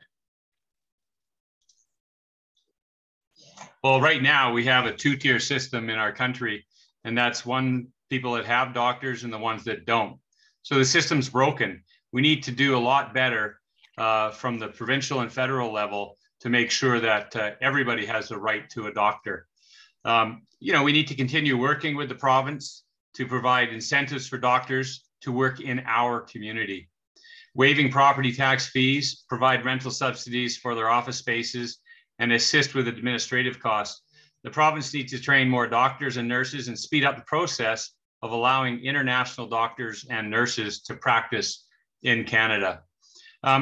We need to make sure that we have an ability as a municipality to assist doctors. Right now, we cannot do that. We actually were paying for doctors' moving expenses to come to Langford And then we were told that I was assistance to business and we couldn't do that anymore. So we need to make sure that there's ways to get around that, or the province has to make some regulations that allows the communities where we need doctors to entice doctors to come and to make sure that they feel welcome where they are and want to be part of our community. So it's going to be a long battle. I think it's going to take 10, 15 years to fix this problem. It's taken 10 or 15 or 20 years to unravel it. But the main thing to do is we need doctors in our community in Langford right now. Probably 50% of us don't have doctors. Thank you. Okay, next up is Shirley Ackland. Same question, Shirley, 1 minute. Thank you. Well, hiring and keeping more medical personnel is a complex issue. It's one that we faced in the small community in the North Island of Port McNeill. And there's a few things that we need to consider to start with. Medical students do not get to be general practitioners upon graduation of med school. They choose family practice as a specialty, and many aren't. They're not doing that anymore. And how we manage to fill that need in our small community is the doctor that was in the community of Port McNeill, Granger Avery, created a teaching clinic. He taught family practice at UBC 2 days a week, and any student that wanted to be a family practitioner had to come through Port McNeill. We did not have a shortage of doctors for over 40 years until he retired. So we need to be able to do that, to encourage doctors that want to have an ongoing group of medical students come through, to create teaching clinics that are in this community. And by encouraging them to be here and recognizing what a great community this is to live in, with the recreation, the excellent amenities, and schools. Schools are very important to medical professionals for their children as well. And as Stu Young has also said, we need to work collaboratively with the Health Authority, the Minister of Health, to create a hybrid model of care for everybody so that we can fill the shortage of doctors. Thank you. Thanks, Shirley. Next up, same question, Denise Blackwell. You have 1 minute. Ha, it worked that time. There you go. I spent a couple of years meeting with local doctors, with Vancouver Island physicians and Island Health to investigate this problem. And basically it comes down to money.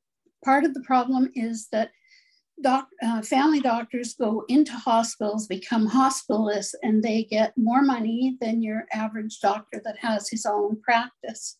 They get better hours, they get regular time off, and all the benefits that the doctors are having to pay for. We need to recruit and train more doctors. We need to speed up integrating foreign trained physicians into the systems.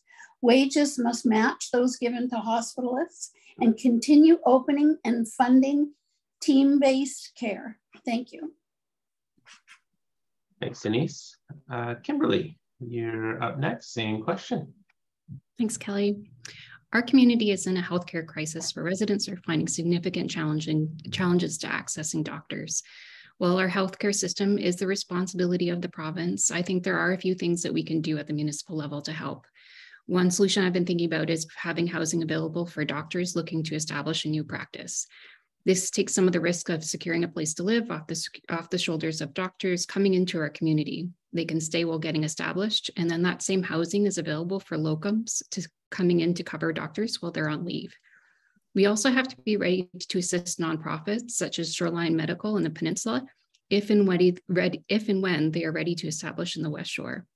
This organization has had productive results. However, their success in getting established required the assistance of the town of Sydney. We need to be ready for a conversation like this in Langford when it presents itself. Most of all, we need to work with our senior levels of government to get healthcare facilities established. We need dynamic change, and we need to be ready to pivot, flex, and coordinate when the time comes. Thank you. Thanks, Kimberly. Same question, Wendy Hobbs. Wendy. Hi. We definitely need to advocate with all levels of the government. I don't think this is just a municipal level. Being a school board trustee, that's all we did. That's all I did for 25 years. Advocate for this, advocate for that. We couldn't raise taxes, so it was a lot of advocating. We already have the urgent care model that people worked very hard to get. I think that model is a great model, and we actually need more of that. We need to make sure when we're rezoning things that we are able to put in clinics and mental health systems. Maybe we need to build a community center whereby it's doctors and daycare on one side, and seniors are able to enjoy it. And then at night we have the youth come in to use it, and there's some counselors present. I mean, this is all multi-governmental things that we can do. And housing is not affordable. If you've got a young doctor coming in here and he's got a couple of kids, he's looking at anywhere from $2,800 to $3,200. We are not providing affordable housing. So definitely what Kimberly had said, something like that would be great. We have to look at the amenities. We're bringing people into our community, but we can't even fit everyone in. Thanks, Wendy. Mark Morley, you're up next. 1 minute, same question.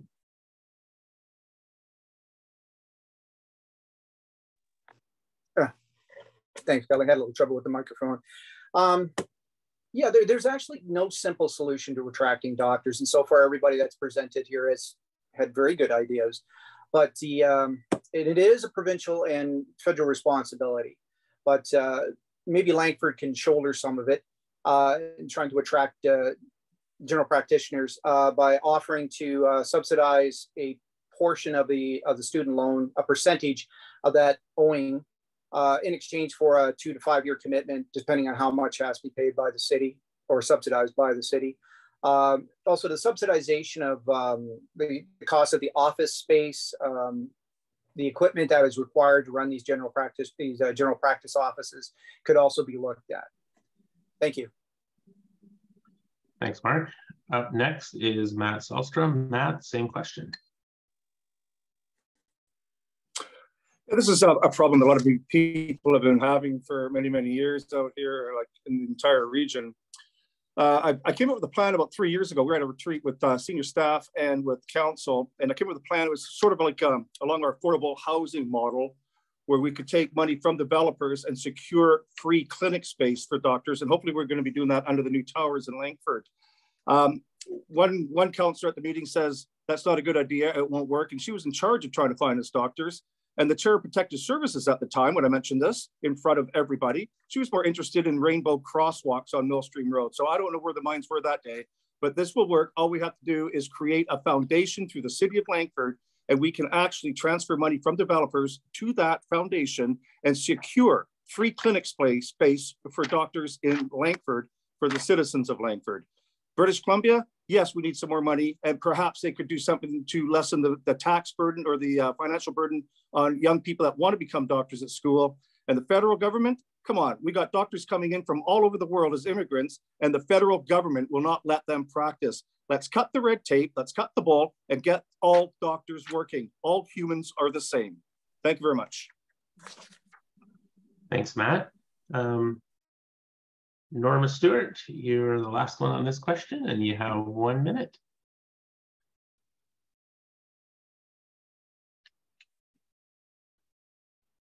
Thank you. There's not that much more to say on this question, but while the city cannot directly assist medical offices, we definitely can ensure that commercial spaces are available and that more attainable housing options are offered for doctors and other healthcare professionals to relocate to the region.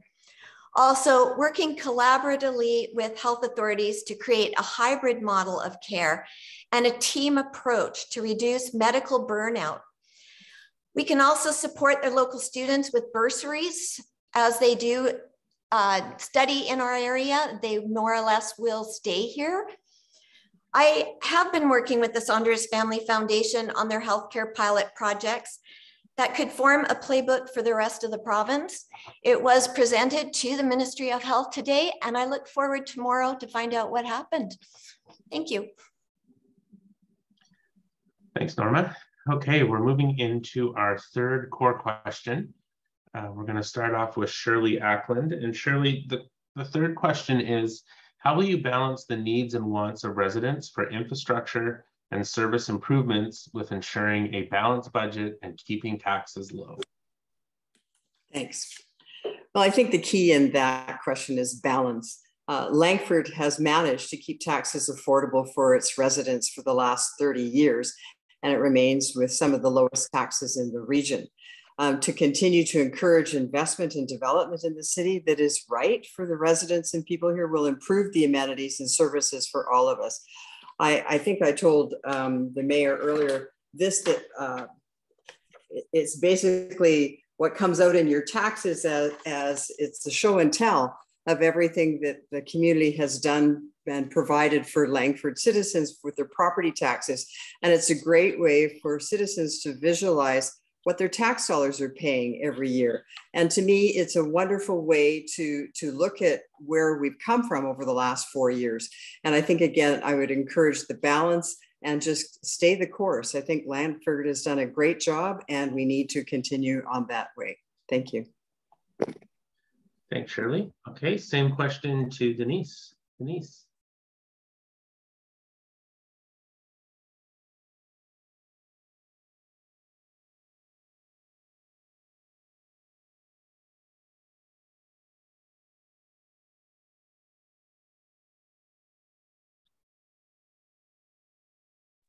Sorry, it's just not behaving. Maybe it's my cast. So to answer the question with regard to infrastructure, I think keeping taxes low while providing infrastructure that we need is a priority. But keeping taxes artificially low is counterproductive and harms the community in the long term. We need more sidewalks, street lights, bike lanes in every part of Langford. We need to ask people what they want and what they can afford to pay. And I think with partnerships with organizations like the Capital Regional District, McColl Housing, and others helps our tax dollar go further. I think it's really important that we look after the infrastructure, but we also look at how we're spending our taxes. And if people want to have a sidewalk in their area, they can vote to please to increase their taxes. Thank you. Thanks, Denise. Same question to Kimberly. Kimberly. Thanks again, Kelly. I think we need to help communities get organized and find out what their needs are, how to prioritize them, and then develop a long-term plan. For example, meaningful conversations with neighborhood associations gives us an opportunity to hear firsthand experiences of residents and find out where improvements can be made. This leads to more productive discussions when negotiating with developers about appropriate community amenity contributions. Similarly, slowing down the process to have these conversations leads to better outcome the first time, so costly repairs and alterations does not have to be put on the shoulders of taxpayers. We need to find a better way to improve infrastructure. Doing it piecemeal as development happens means residents have to deal with inconsistent infrastructure. It also means we miss out on cost savings and efficiency of doing the work all at once. Finally, we need to set ourselves up for competitive applications for provincial grant money when it comes available for active transportation infrastructure improvements. This means having a citywide plan in place for active transportation with goals and obtainable objectives. Thanks so much. Thanks, Kimberly. Wendy Hobbs, you're up next. 1 minute, same question. Hi, with dealing with budgets for the last 25 years, the current one was passed at $171 million. I would say that Langford has to start at square one. They need to start with a more robust budget process. They have to have meetings with separate budget meetings. They have to invite people to their finance and admin meeting. They have to be able to list the 20 people only allowed in because you're not allowing full participation. You need to be transparent with the residents, allow them to be knowledgeable and feel part of their community. Then we can start at the budget and see where the money's been spent. I've been chair of the audit committee for the last 4 years at the school district, and we do internal audits. My first internal audit I would suggest would be on procurement and tendering processes. There seems to be a little. There seems to also be a piecemeal, well, we're just going to decide we're going to spend this money, yet other councillors have no idea that that's actually happening. So basically, taxpayers need to see the budget, transparent, be able to ask questions, and then talk to them. So it's very interesting how Langford does their budget, very not transparent. Thanks, Wendy. Okay, same question to Mark Morley. Mark, you have 1 minute. Thanks, Kelly. So yes, property tax in Langford is essentially artificially lower. It's at par with other communities in the CRD. And this is because the city has been borrowing from surplus reserve funds or the amenity funds. What I'd like to see is to take a good look at our, review the commitments that are being made for next year's budget and assess what items are absolutely necessary, what can be reduced or removed to fund mandatory or obligatory infrastructure projects. Anything that's dealing basically with public safety is what comes to mind. And also our property taxes, and it's been mentioned before by some of the other candidates, that our property taxes are forecasted to increase substantially over the next 5 years. In particular, in 2025, it's supposed to go up to 7.91%. So just keep that in mind when we keep talking about low taxes, low property taxes in Langford. Thank you very much. Thanks, Mark. Matt Sahlstrom, you're next. Same question, 1 minute. Yeah, Kelly, could you just please repeat the question? Yeah, everybody got so off track there with other things. I just want to rehear the question. Yeah, no problem. So the question is, how will you balance the needs and wants of residents for infrastructure and service improvements with ensuring a balanced budget and keeping taxes low? Well, first of all, our budget is amazing. We are such in good financial health. It's actually legendary throughout the region on how Langford handles its finances. When I was a kid growing up here, we had no sidewalks. Now we got 95 kilometers of sidewalks. And they say we piecemeal, but as development grows, it all clicks together. Remember when one business had to do a sidewalk in front of their 60-foot wide lot, and they complained for years. And 10 years ago, they finally sent us a letter saying, we're sorry, we were wrong. We see how the connectivity with the sidewalks is happening in Langford. House taxes in Langford are low. They're not artificially low. Let's get that straight. House taxes in Langford cover the basic needs of people of Langford. The gravy comes from the developers. That's what pays for our parks, our recreations, our green space, and all the improvements that you see throughout Langford. And one day, all those improvements will click, sidewalks and roads alike. So let's keep that straight. Let's keep that in mind. The development pays the gravy, and those new towers coming to Langford are going to put millions of dollars into our coffers. And I don't know how or why other people are saying our taxes are going up. They will not go up if the assessments stay where they are right now. And right now, it looks like our housing assessments through the Assessment Authority of British Columbia will be staying where they are. Thank you very much. Thanks, Matt. Norma Stewart, same question for you.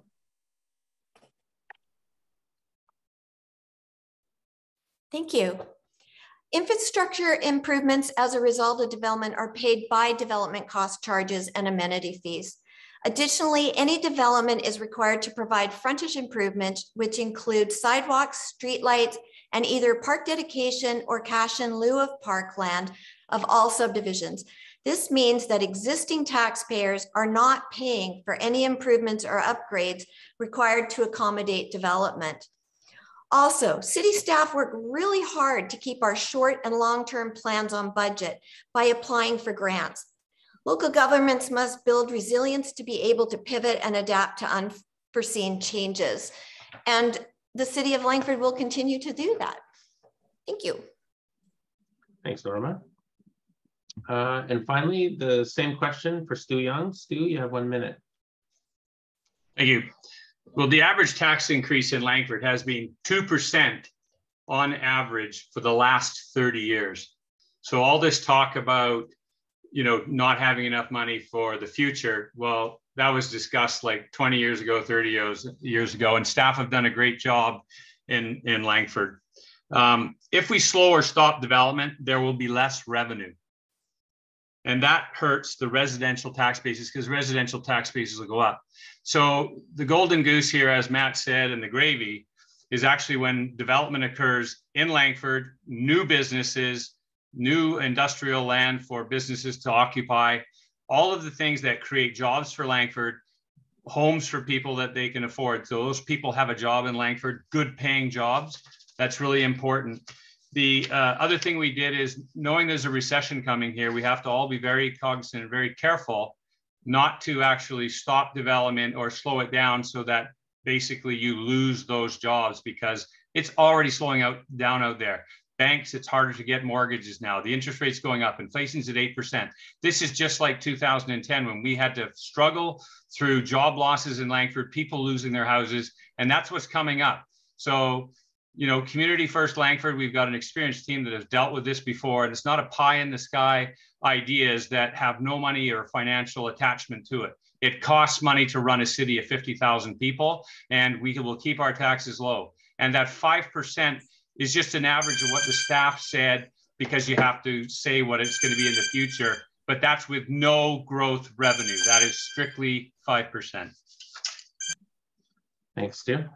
Okay, that concludes our 3 core questions. So we're going to move into our randomly drawn 1-minute questions. And we are going to start this time with Denise Blackwell. And Denise, your random question is, what single emerging issue do you foresee in Langford's near future that you would tackle if elected? How would you go about solving and mitigating this issue? Well, the one thing that I think we need to do is implement a strategic plan for growth with consultation with our residents. I think we need to listen deeply and bring back respect and dignity to council chambers. We need a code of conduct. A plan for growth would affect every aspect of what we can control as councillors: transportation, housing, public infrastructure, and overall quality of life. I think it's really important that we plan what we're doing, not just knee-jerk. This week we need a new arena, next week we need something else. I think it needs to be consultation with the community and the councillors to know what our vision is for the next 5, 10, and further years. Thank you. Thanks, Denise. Kimberly, our next question is for you. If there's one thing you could accomplish if you were elected that would make a substantive difference in the lives of Langford citizens, what would it be?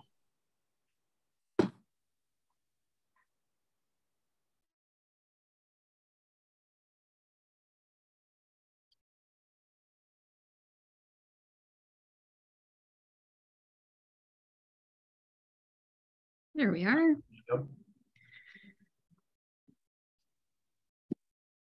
Great, thank you so much.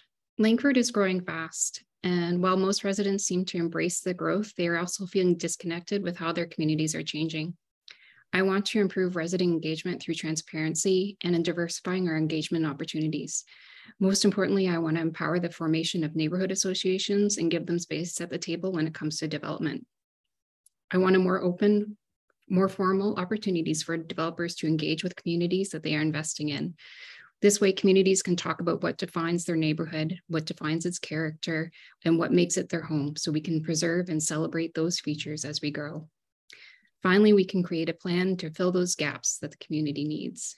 Deeply rooted communities support people that fall through the cracks of our public systems of support.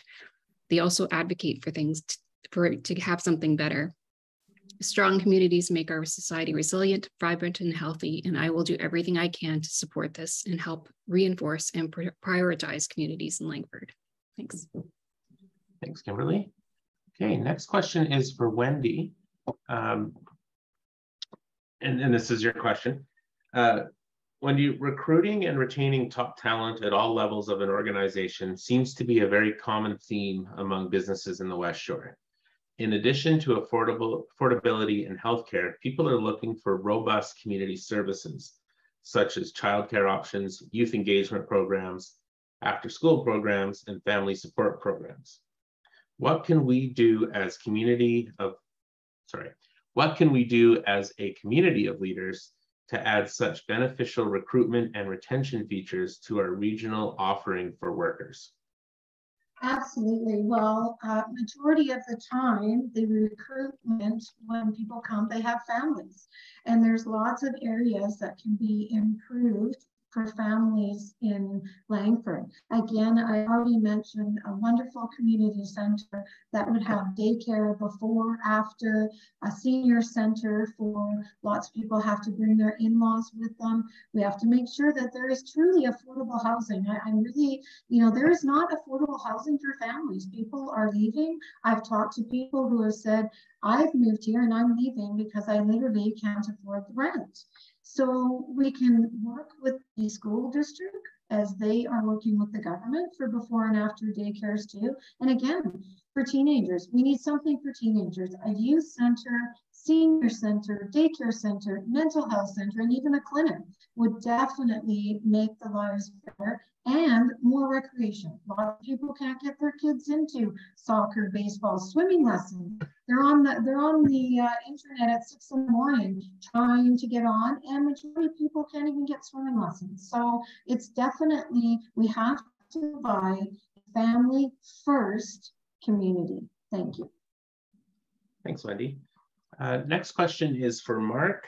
Mark, if there was one thing you could accomplish if you were elected that would make a substantive difference in the lives of Langford citizens, what would that be? Thanks, Kelly. If there was one thing I could do to improve people's lives, well, first and foremost, residents of Langford are not connected or encouraged to participate in city government.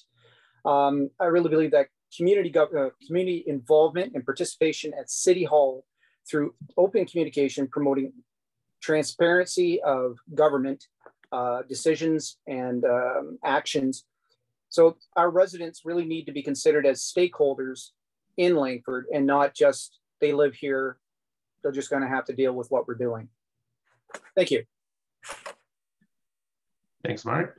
Next question is for Matt. We're on to question number 5. Matt, if elected, what would you do to address the challenge of traffic congestion in Langford? That's a great question, and traffic frustrates the heck out of me. One of our problems is we have 2 highways going through Langford. Souk Road is Highway 14, and at Happy Valley Road, the province put in that light, and that light is not working. I sit in that left-hand turn lane. I know the frustration. Jacqueline Road and Souk Road, not a good intersection. You can't turn left without stopping everybody else from trying to go through. Again, that intersection is owned by the province and by Colwood. I want to alleviate the problems with traffic. The Trans-Canada Highway, Millstream Road, the Lee Road overpass, congestion because of the merge lanes. And it was all, people talked earlier about piecemeal. They kept adding onto that highway, adding onto it, making it wider and wider. And then they put a red light at WestShore Parkway. We got to start negotiating with the province and the federal government to start get traffic moving. We don't want cars sitting at red lights, stop lights, and congested at merge lanes. We got to keep traffic moving. You're not going to get everybody out of the cars. Let's get that straight. Not everybody is going to get out of their cars. So let's keep the cars moving, and you'll have a lot happier people when they get home. Thanks very much. Thanks, Matt. Next question is for Norma. Norma, what are your views on the current remuneration for mayor and council?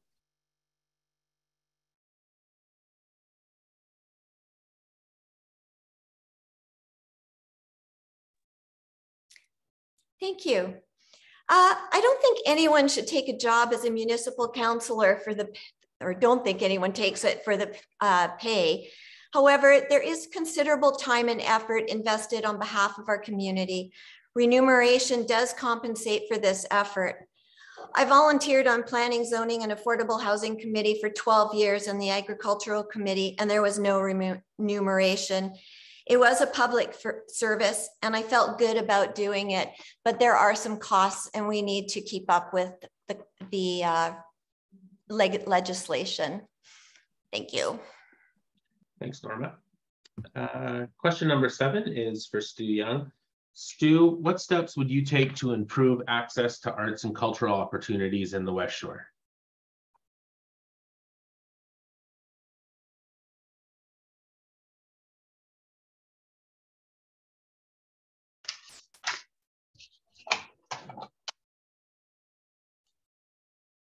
Got it? Okay. Can you hear me? Yeah. Okay, great.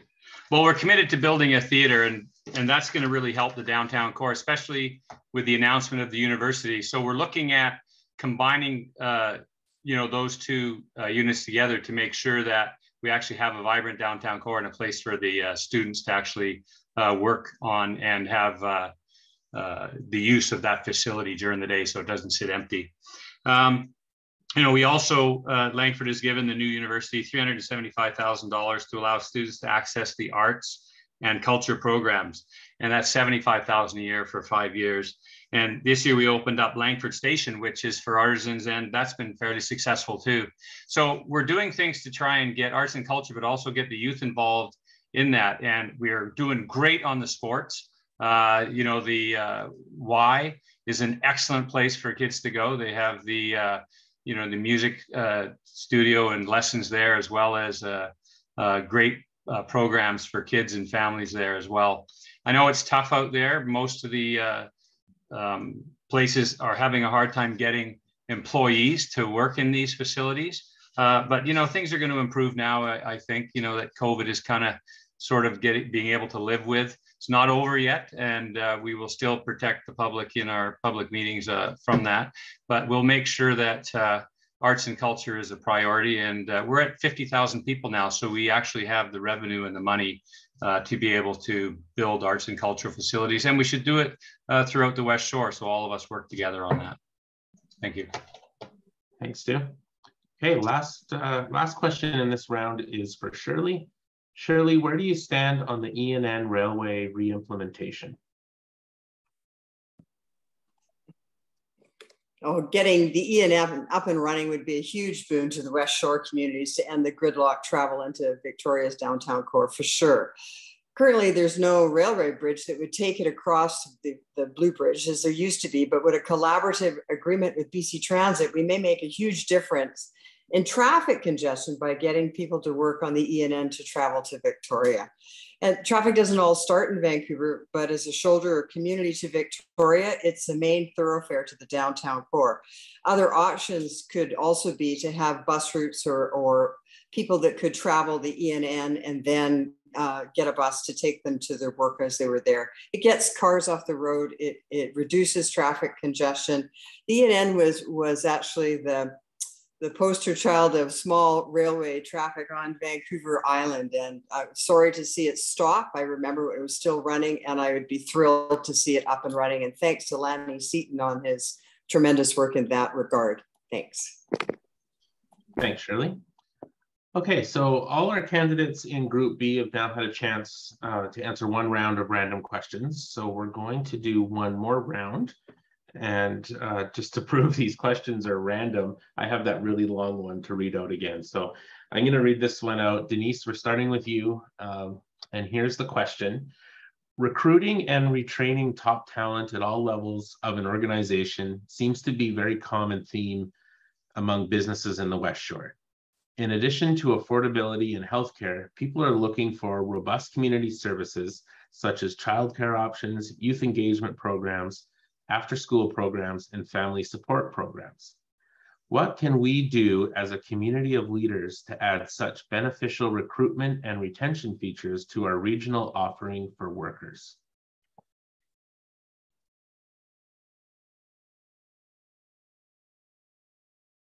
Oh, you're on mute, Denise.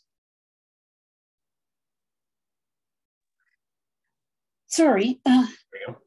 All afternoon I was on an iPad doing this stuff and it worked fine, but it's not now. So sorry about that. We need to provide exceptional services like good schools that are not overcrowded, a range of community amenities such as theaters, shopping, and affordable recreation, a plan for active transportation, affordable housing for people.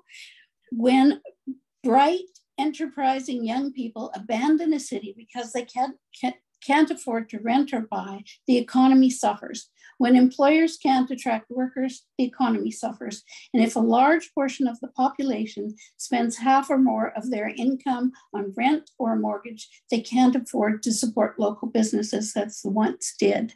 So I think it's really important that we keep services in the community affordable and accessible to young families. Thank you.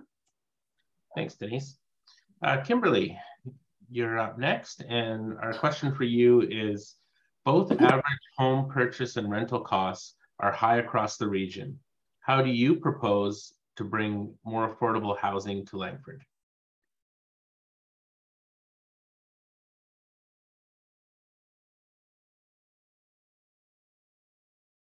It's on, it's off, it's on and off.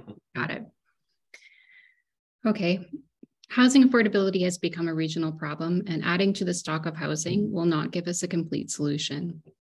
Also, only addressing the population that is ready to enter the housing market with grants leaves many of our residents without the assistance they need to find housing security. One thing we can do is incentivize partnerships with nonprofit housing corporations when development happens.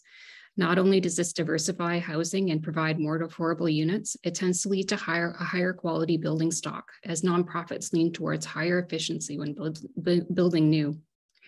This would also add to the number of 3 and 4 bedroom units that within the city that are both highly sought after, but also not economical to build and sell at market value. As federal money becomes available for housing cooperatives, we should be looking into appropriate locations within our city to establish these. Housing cooperatives are in high demand in BC, and they have long waiting lists.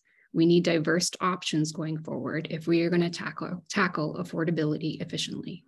Thanks. Thanks, Kimberly. Wendy, you're up next for our third question. And your question is, if elected, what would you do to address the challenge of traffic congestion in Langford?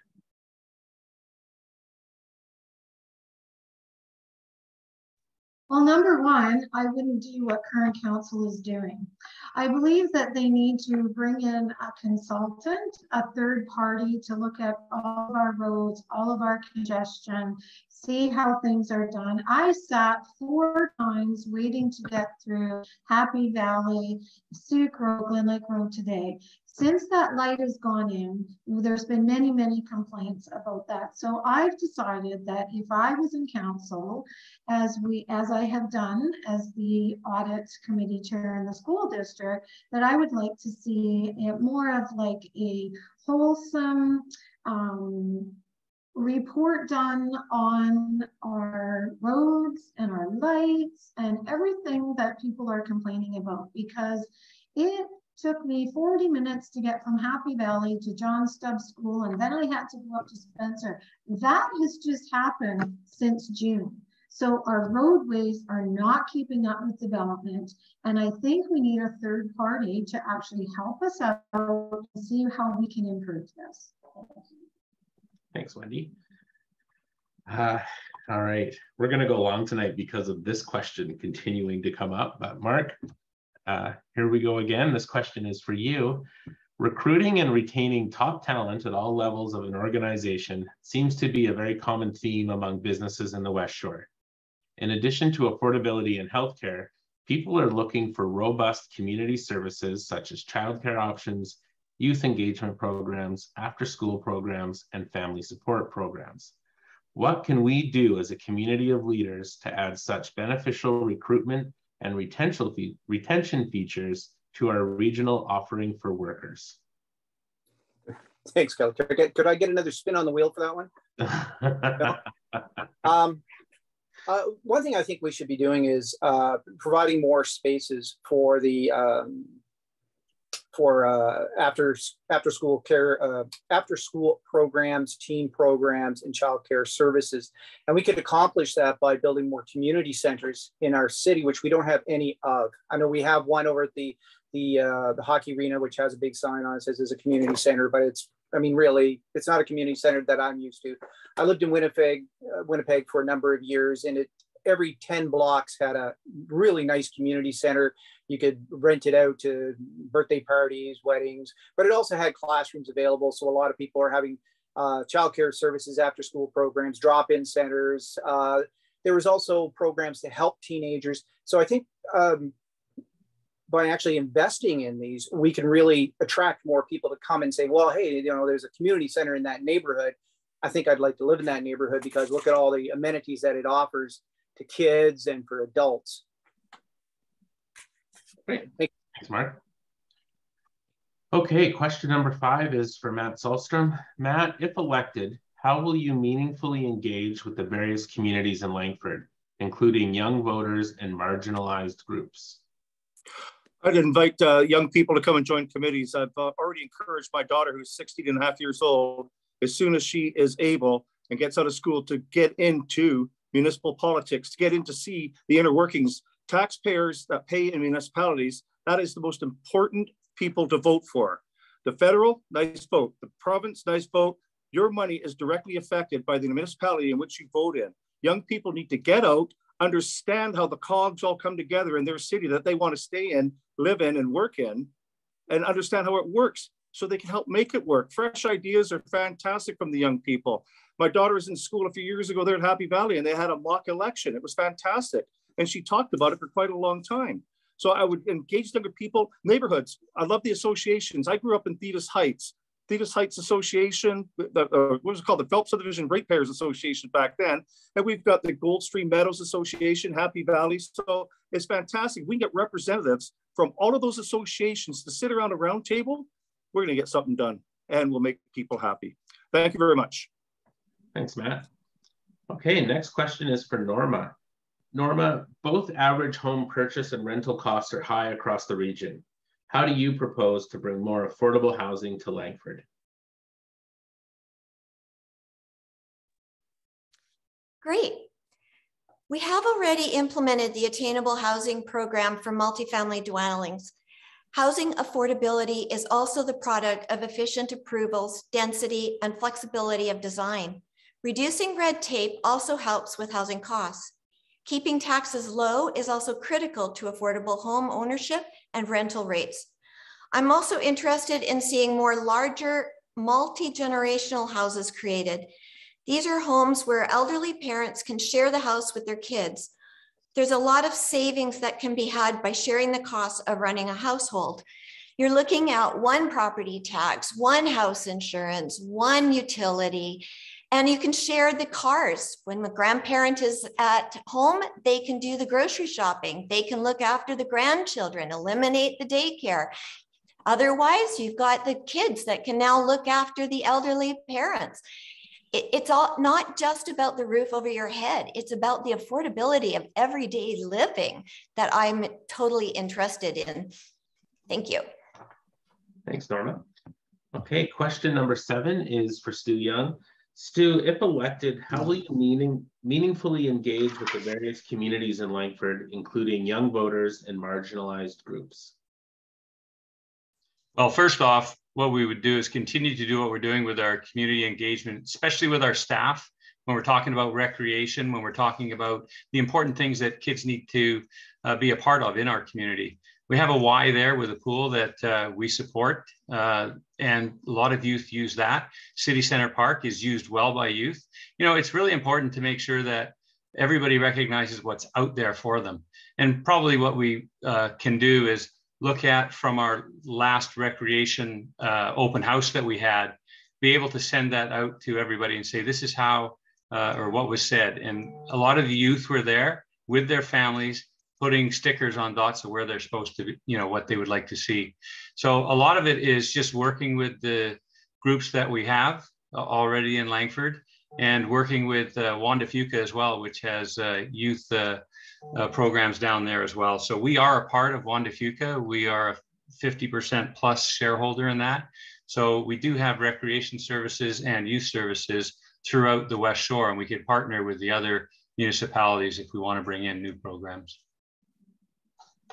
Great, thanks, Stu. Okay, final question in this round is to Shirley Ackland. Shirley, what steps would you take to improve access to arts and cultural opportunities in the West Shore? Oh, that's a great question. Thank you for that. Langford has long recognizes the need and the want for cultural and artistic options in the West Shore.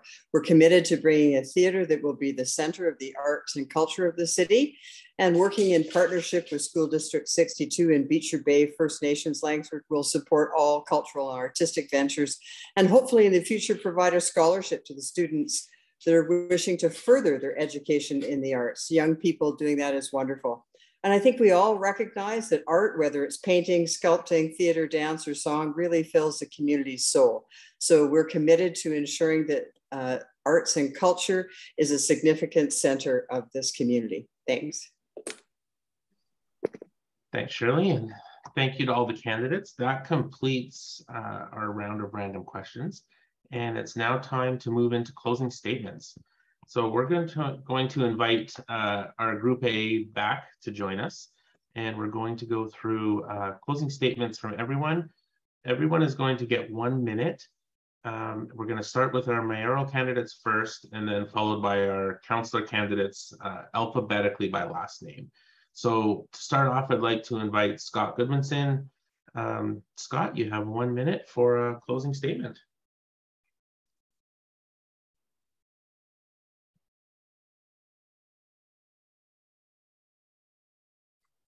Thank you. We need you to vote.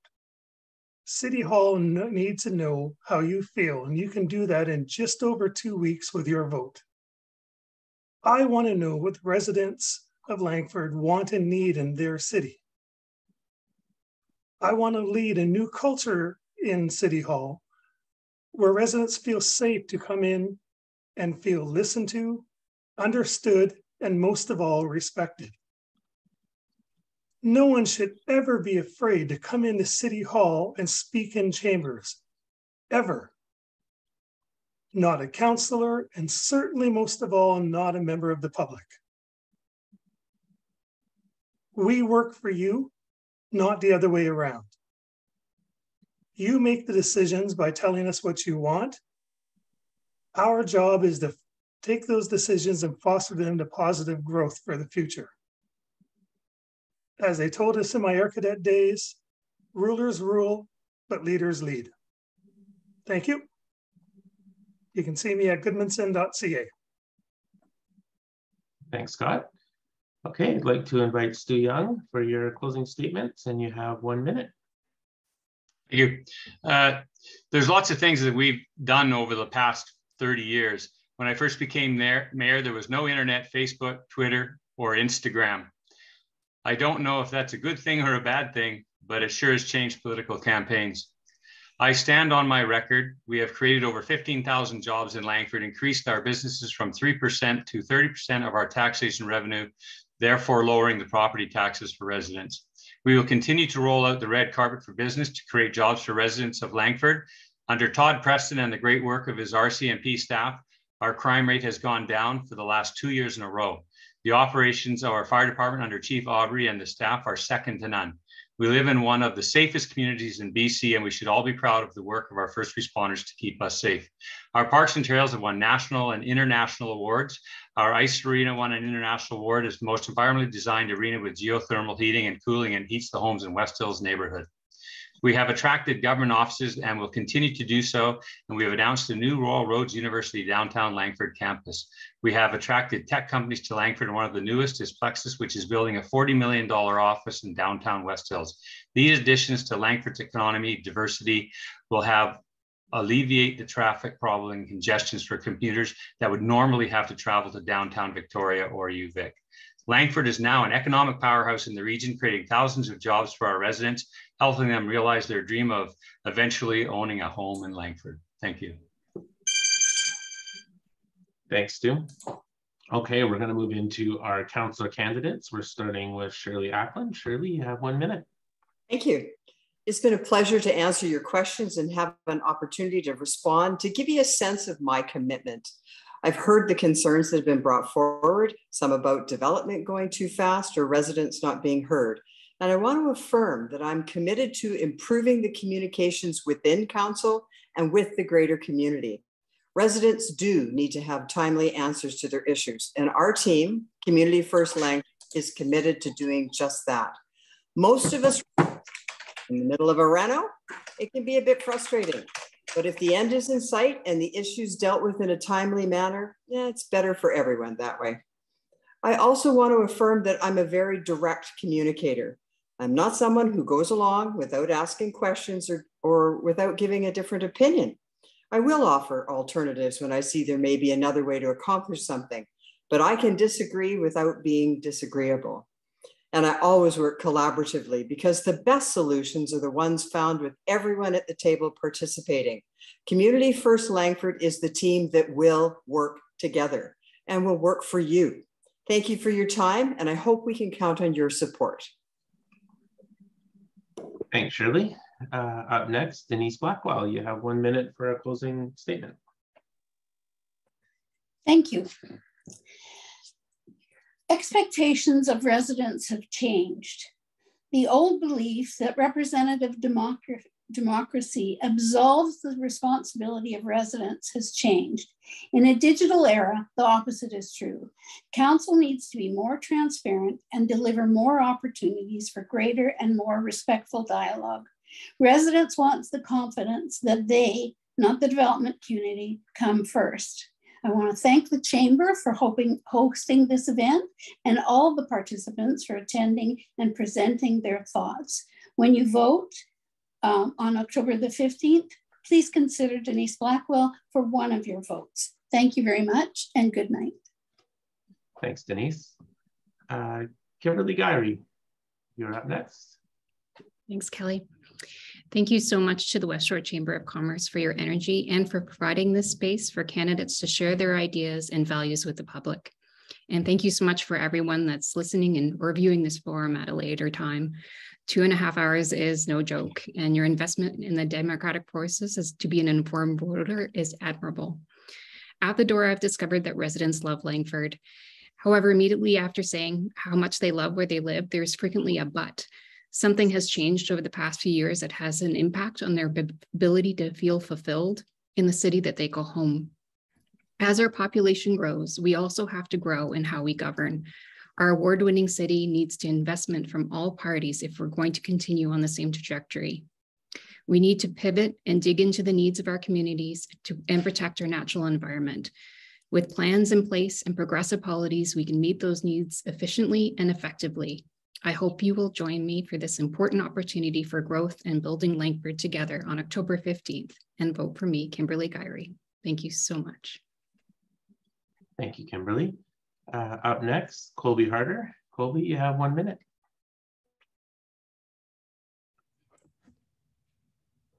Thank you, Kelly. As others have expressed tonight, we've reached a crossroads in Langford. But fortunately, this October, the residents of Langford have a chance to be a part of coming together to support a sustainable future. That's because for the first time in what for me has felt like a lifetime, the residents of Langford are being given a choice on their ballot. That means that you have the choice to decide where the future of Langford's growth goes from here. And we can choose to continue with the cut, blast, build status quo that we're witnessing from the current mayor and council, or we can choose to pivot Langford's growth into Langford's development into sustainable growth by electing people, not politicians. I encourage everyone who is interested to learn more about my campaign to visit my website at colbyharder.ca. Thank you to all of the candidates and to the WestShore Chamber of Commerce for hosting us tonight. And finally, while I hope that you'll support a fresh voice at Langford's council table by placing a check mark next to Colby Harder on your ballot, no matter who you choose to support, please tell your friends, families, and neighbors to get out and vote on October 5th, 12th, or 15th. Thank you. Thanks, Colby. Up next, Wendy Hobbs. Wendy, you have 1 minute. Hi, thanks. I want to thank everybody for participating and the Chamber for putting it on. I think I actually had a really good time doing that. It was a really, really good experience for it to be such positive notes, and it's great. I loved my 25 years serving as a student school trustee. 6 years of that was chair of the board. Provide quality public education for our students in our community. I gained valuable experience and leadership skills that I am eager to share when elected to Langford Council. I want to be part of a respectful, inclusive, and accountable government who will promote meaningful community engagement to ensure informed and understandable decision making. Trust between council and the public needs to be restored. I will make it my priority to work in collaboration with the new council and residents to change the culture in City Hall and build trust with you all. On October 15th, vote Wendy Hobbs to create a vibrant city while working together, all of us, and to improve Langford for current and future generations. Thank you very much. Thanks, Wendy. Up next is Mark Morley. Mark, you have 1 minute. Thank you, Kelly. Langford is at a crucial crossroads. On 15 October, let's bring the community, the Langford community, back to City Hall, back into the chamber, the council chambers. And at that time, I would like you to consider me for one of those chairs around the table. I would also like to thank the WestShore Chamber of Commerce for this opportunity and the community for listening. Thank you very much. Thanks, Mark. Up next is Shannon Russell Willing. Shannon, you have 1 minute. Thank you. So why vote for me? Well, I have children that worry they'll never afford a home in the city they grew up in. Our family is farmland, so critical to our community's well-being. And I live in a home that's now part of the downtown core with development happening all around us. So I get the challenges. I hear the concerns, and I'll continue to listen. I also see, though, the opportunities that our vibrant, flourishing city has brought to our lives and will continue to do. I'm running as a Community First Langford candidate because our expectation of every member of our team is to think independently, think critically, and bring our own experience and expertise to the table to make decisions. Whether we agree or disagree, we will work together to find solutions to the issues our city and its residents face. And that's my commitment to you. And I'm Shannon Russell Willing, and I'm asking you to make our team your team. I hope I can count on your vote this October. Thank you. Thanks, Shannon. Up next is Matt Salstrom. Matt, you have 1 minute. Hi, folks. Matt Salstrom here again. I would just like to say that the main thing on October 15th is to get out and vote. Exercise your right to vote, please. Vote with your heart, vote smart, and vote right. You look around Langford right now, and yes, there are projects, but they will be finished soon. The final touches will also be coming soon. In the past few years, my family has had several hundred new homes built around our place, but it's not just houses, it's people. It's new neighbors talking over the fence. It's new friends, and that's community. And that's what we have been building and will continue working to build, a community. The slate running against us will take Langford backwards. A fractured council will take Langford backwards. We don't want to see restaurants and businesses closing, people losing their jobs. We don't want to see empty apartment and condominium buildings. We don't want to see empty sidewalks. We want to keep Langford vibrant. We want to keep Langford brilliant. We want to keep Langford resilient. Let's keep Langford moving forward, folks. Remember, on October 15th, vote the smart choice, the right choice, and vote for me, Matt Sahlstrom, and your Community First Langford team. Thank you very much for being with us tonight, and God bless you all. Thanks, Matt. Up next is Lanny Seaton. Lanny, you have 1 minute. Yes, I want to thank everybody for coming out tonight. I have spent my entire life and professional career dedicated to public service and volunteering in our community. I care deeply about the long-term sustainability of Langford for generations to come. Decision-making that considers the individual needs of all residents and long-term economic, environmental, and financial impacts requires experience, leadership, and ability to develop and maintain relationships and trust. Solving complex problems requires team collaboration and a positive, productive approach. I'm running for council because I care deeply about the city of Langford and the importance of leaving a legacy for generations to come. Please vote for Lanny Seaton and the Community First team. Thanks, Lanny. Up next is Norma Stewart. Norma, you have 1 minute.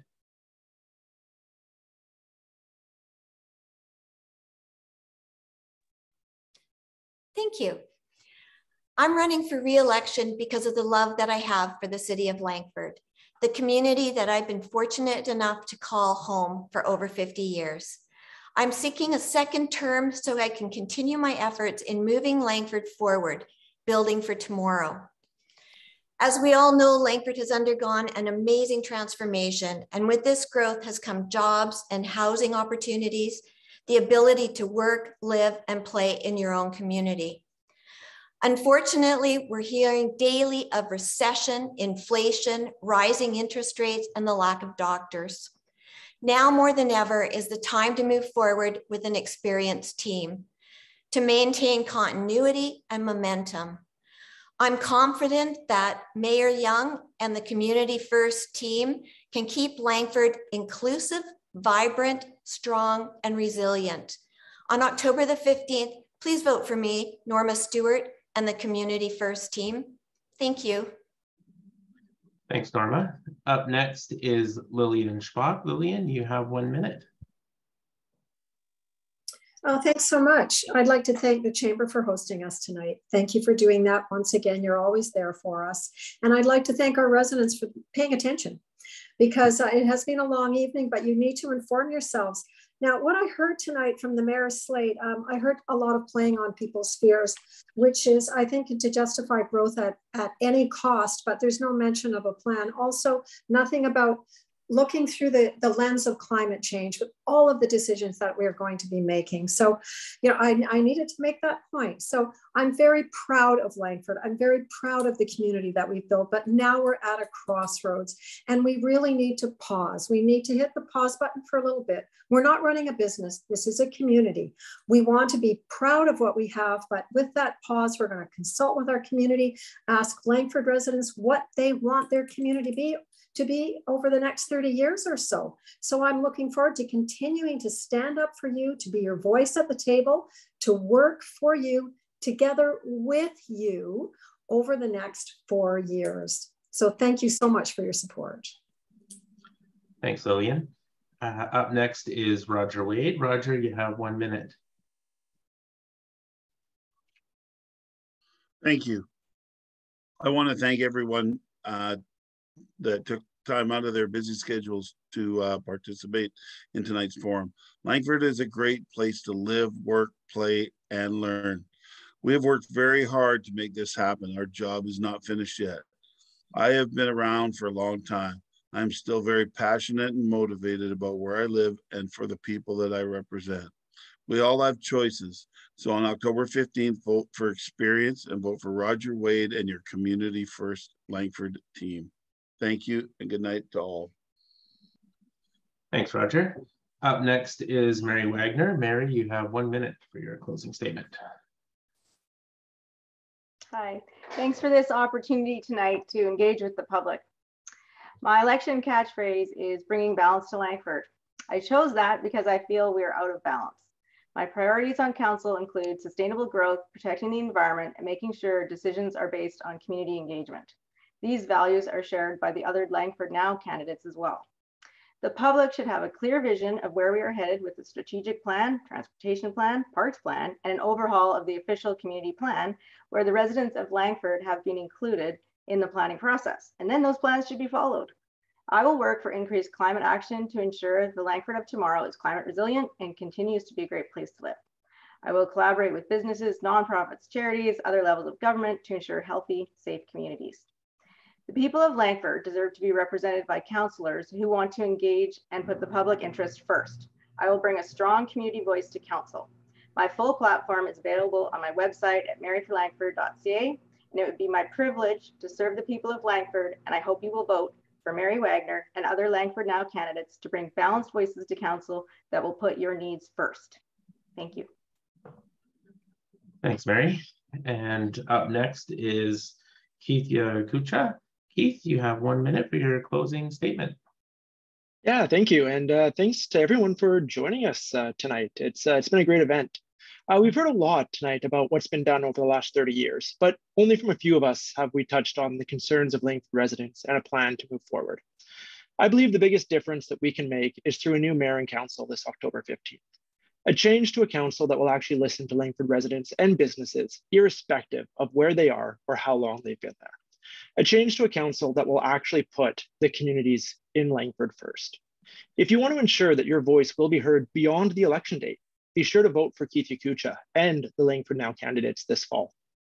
For more information on my platform, or if you just want to reach out, you can find my contact information on my site, keithyacucha.ca. Thank you again. Have a great night, everyone. Thanks, Keith. And that concludes our closing statements. I would like to thank all the candidates for appearing this evening. I think it's fantastic that every single person running in this election is here tonight, which is a feat in itself. And as somebody that has ran an election myself, I know it can be a challenging, exciting, and rewarding experience. And whether you're elected or re-elected or not, you're all winners, and you're all very valuable to our community. Just for showing up and putting your name out there, it takes a lot of courage. So thank you for that. I'd also like to thank everyone who came in to watch and to learn tonight. We've had a super consistent number, even through our break and all the way to the end. So thank you all for being engaged in the community and for taking part in this event. Advanced voting takes place on October 5th and October 12th. And then of course, voting day is October 15th. You can go to langford.ca for more information and watch the Chamber site and Chamber social media for that YouTube link coming out as soon as we can get that prepared. I would like to thank our Executive Director, Julie Lawler, for putting this together, and our timekeeper, Martin Newham, for keeping us on track. And on behalf of the Chamber, I'd just like to thank everyone for taking part, and have a good evening. Thank you.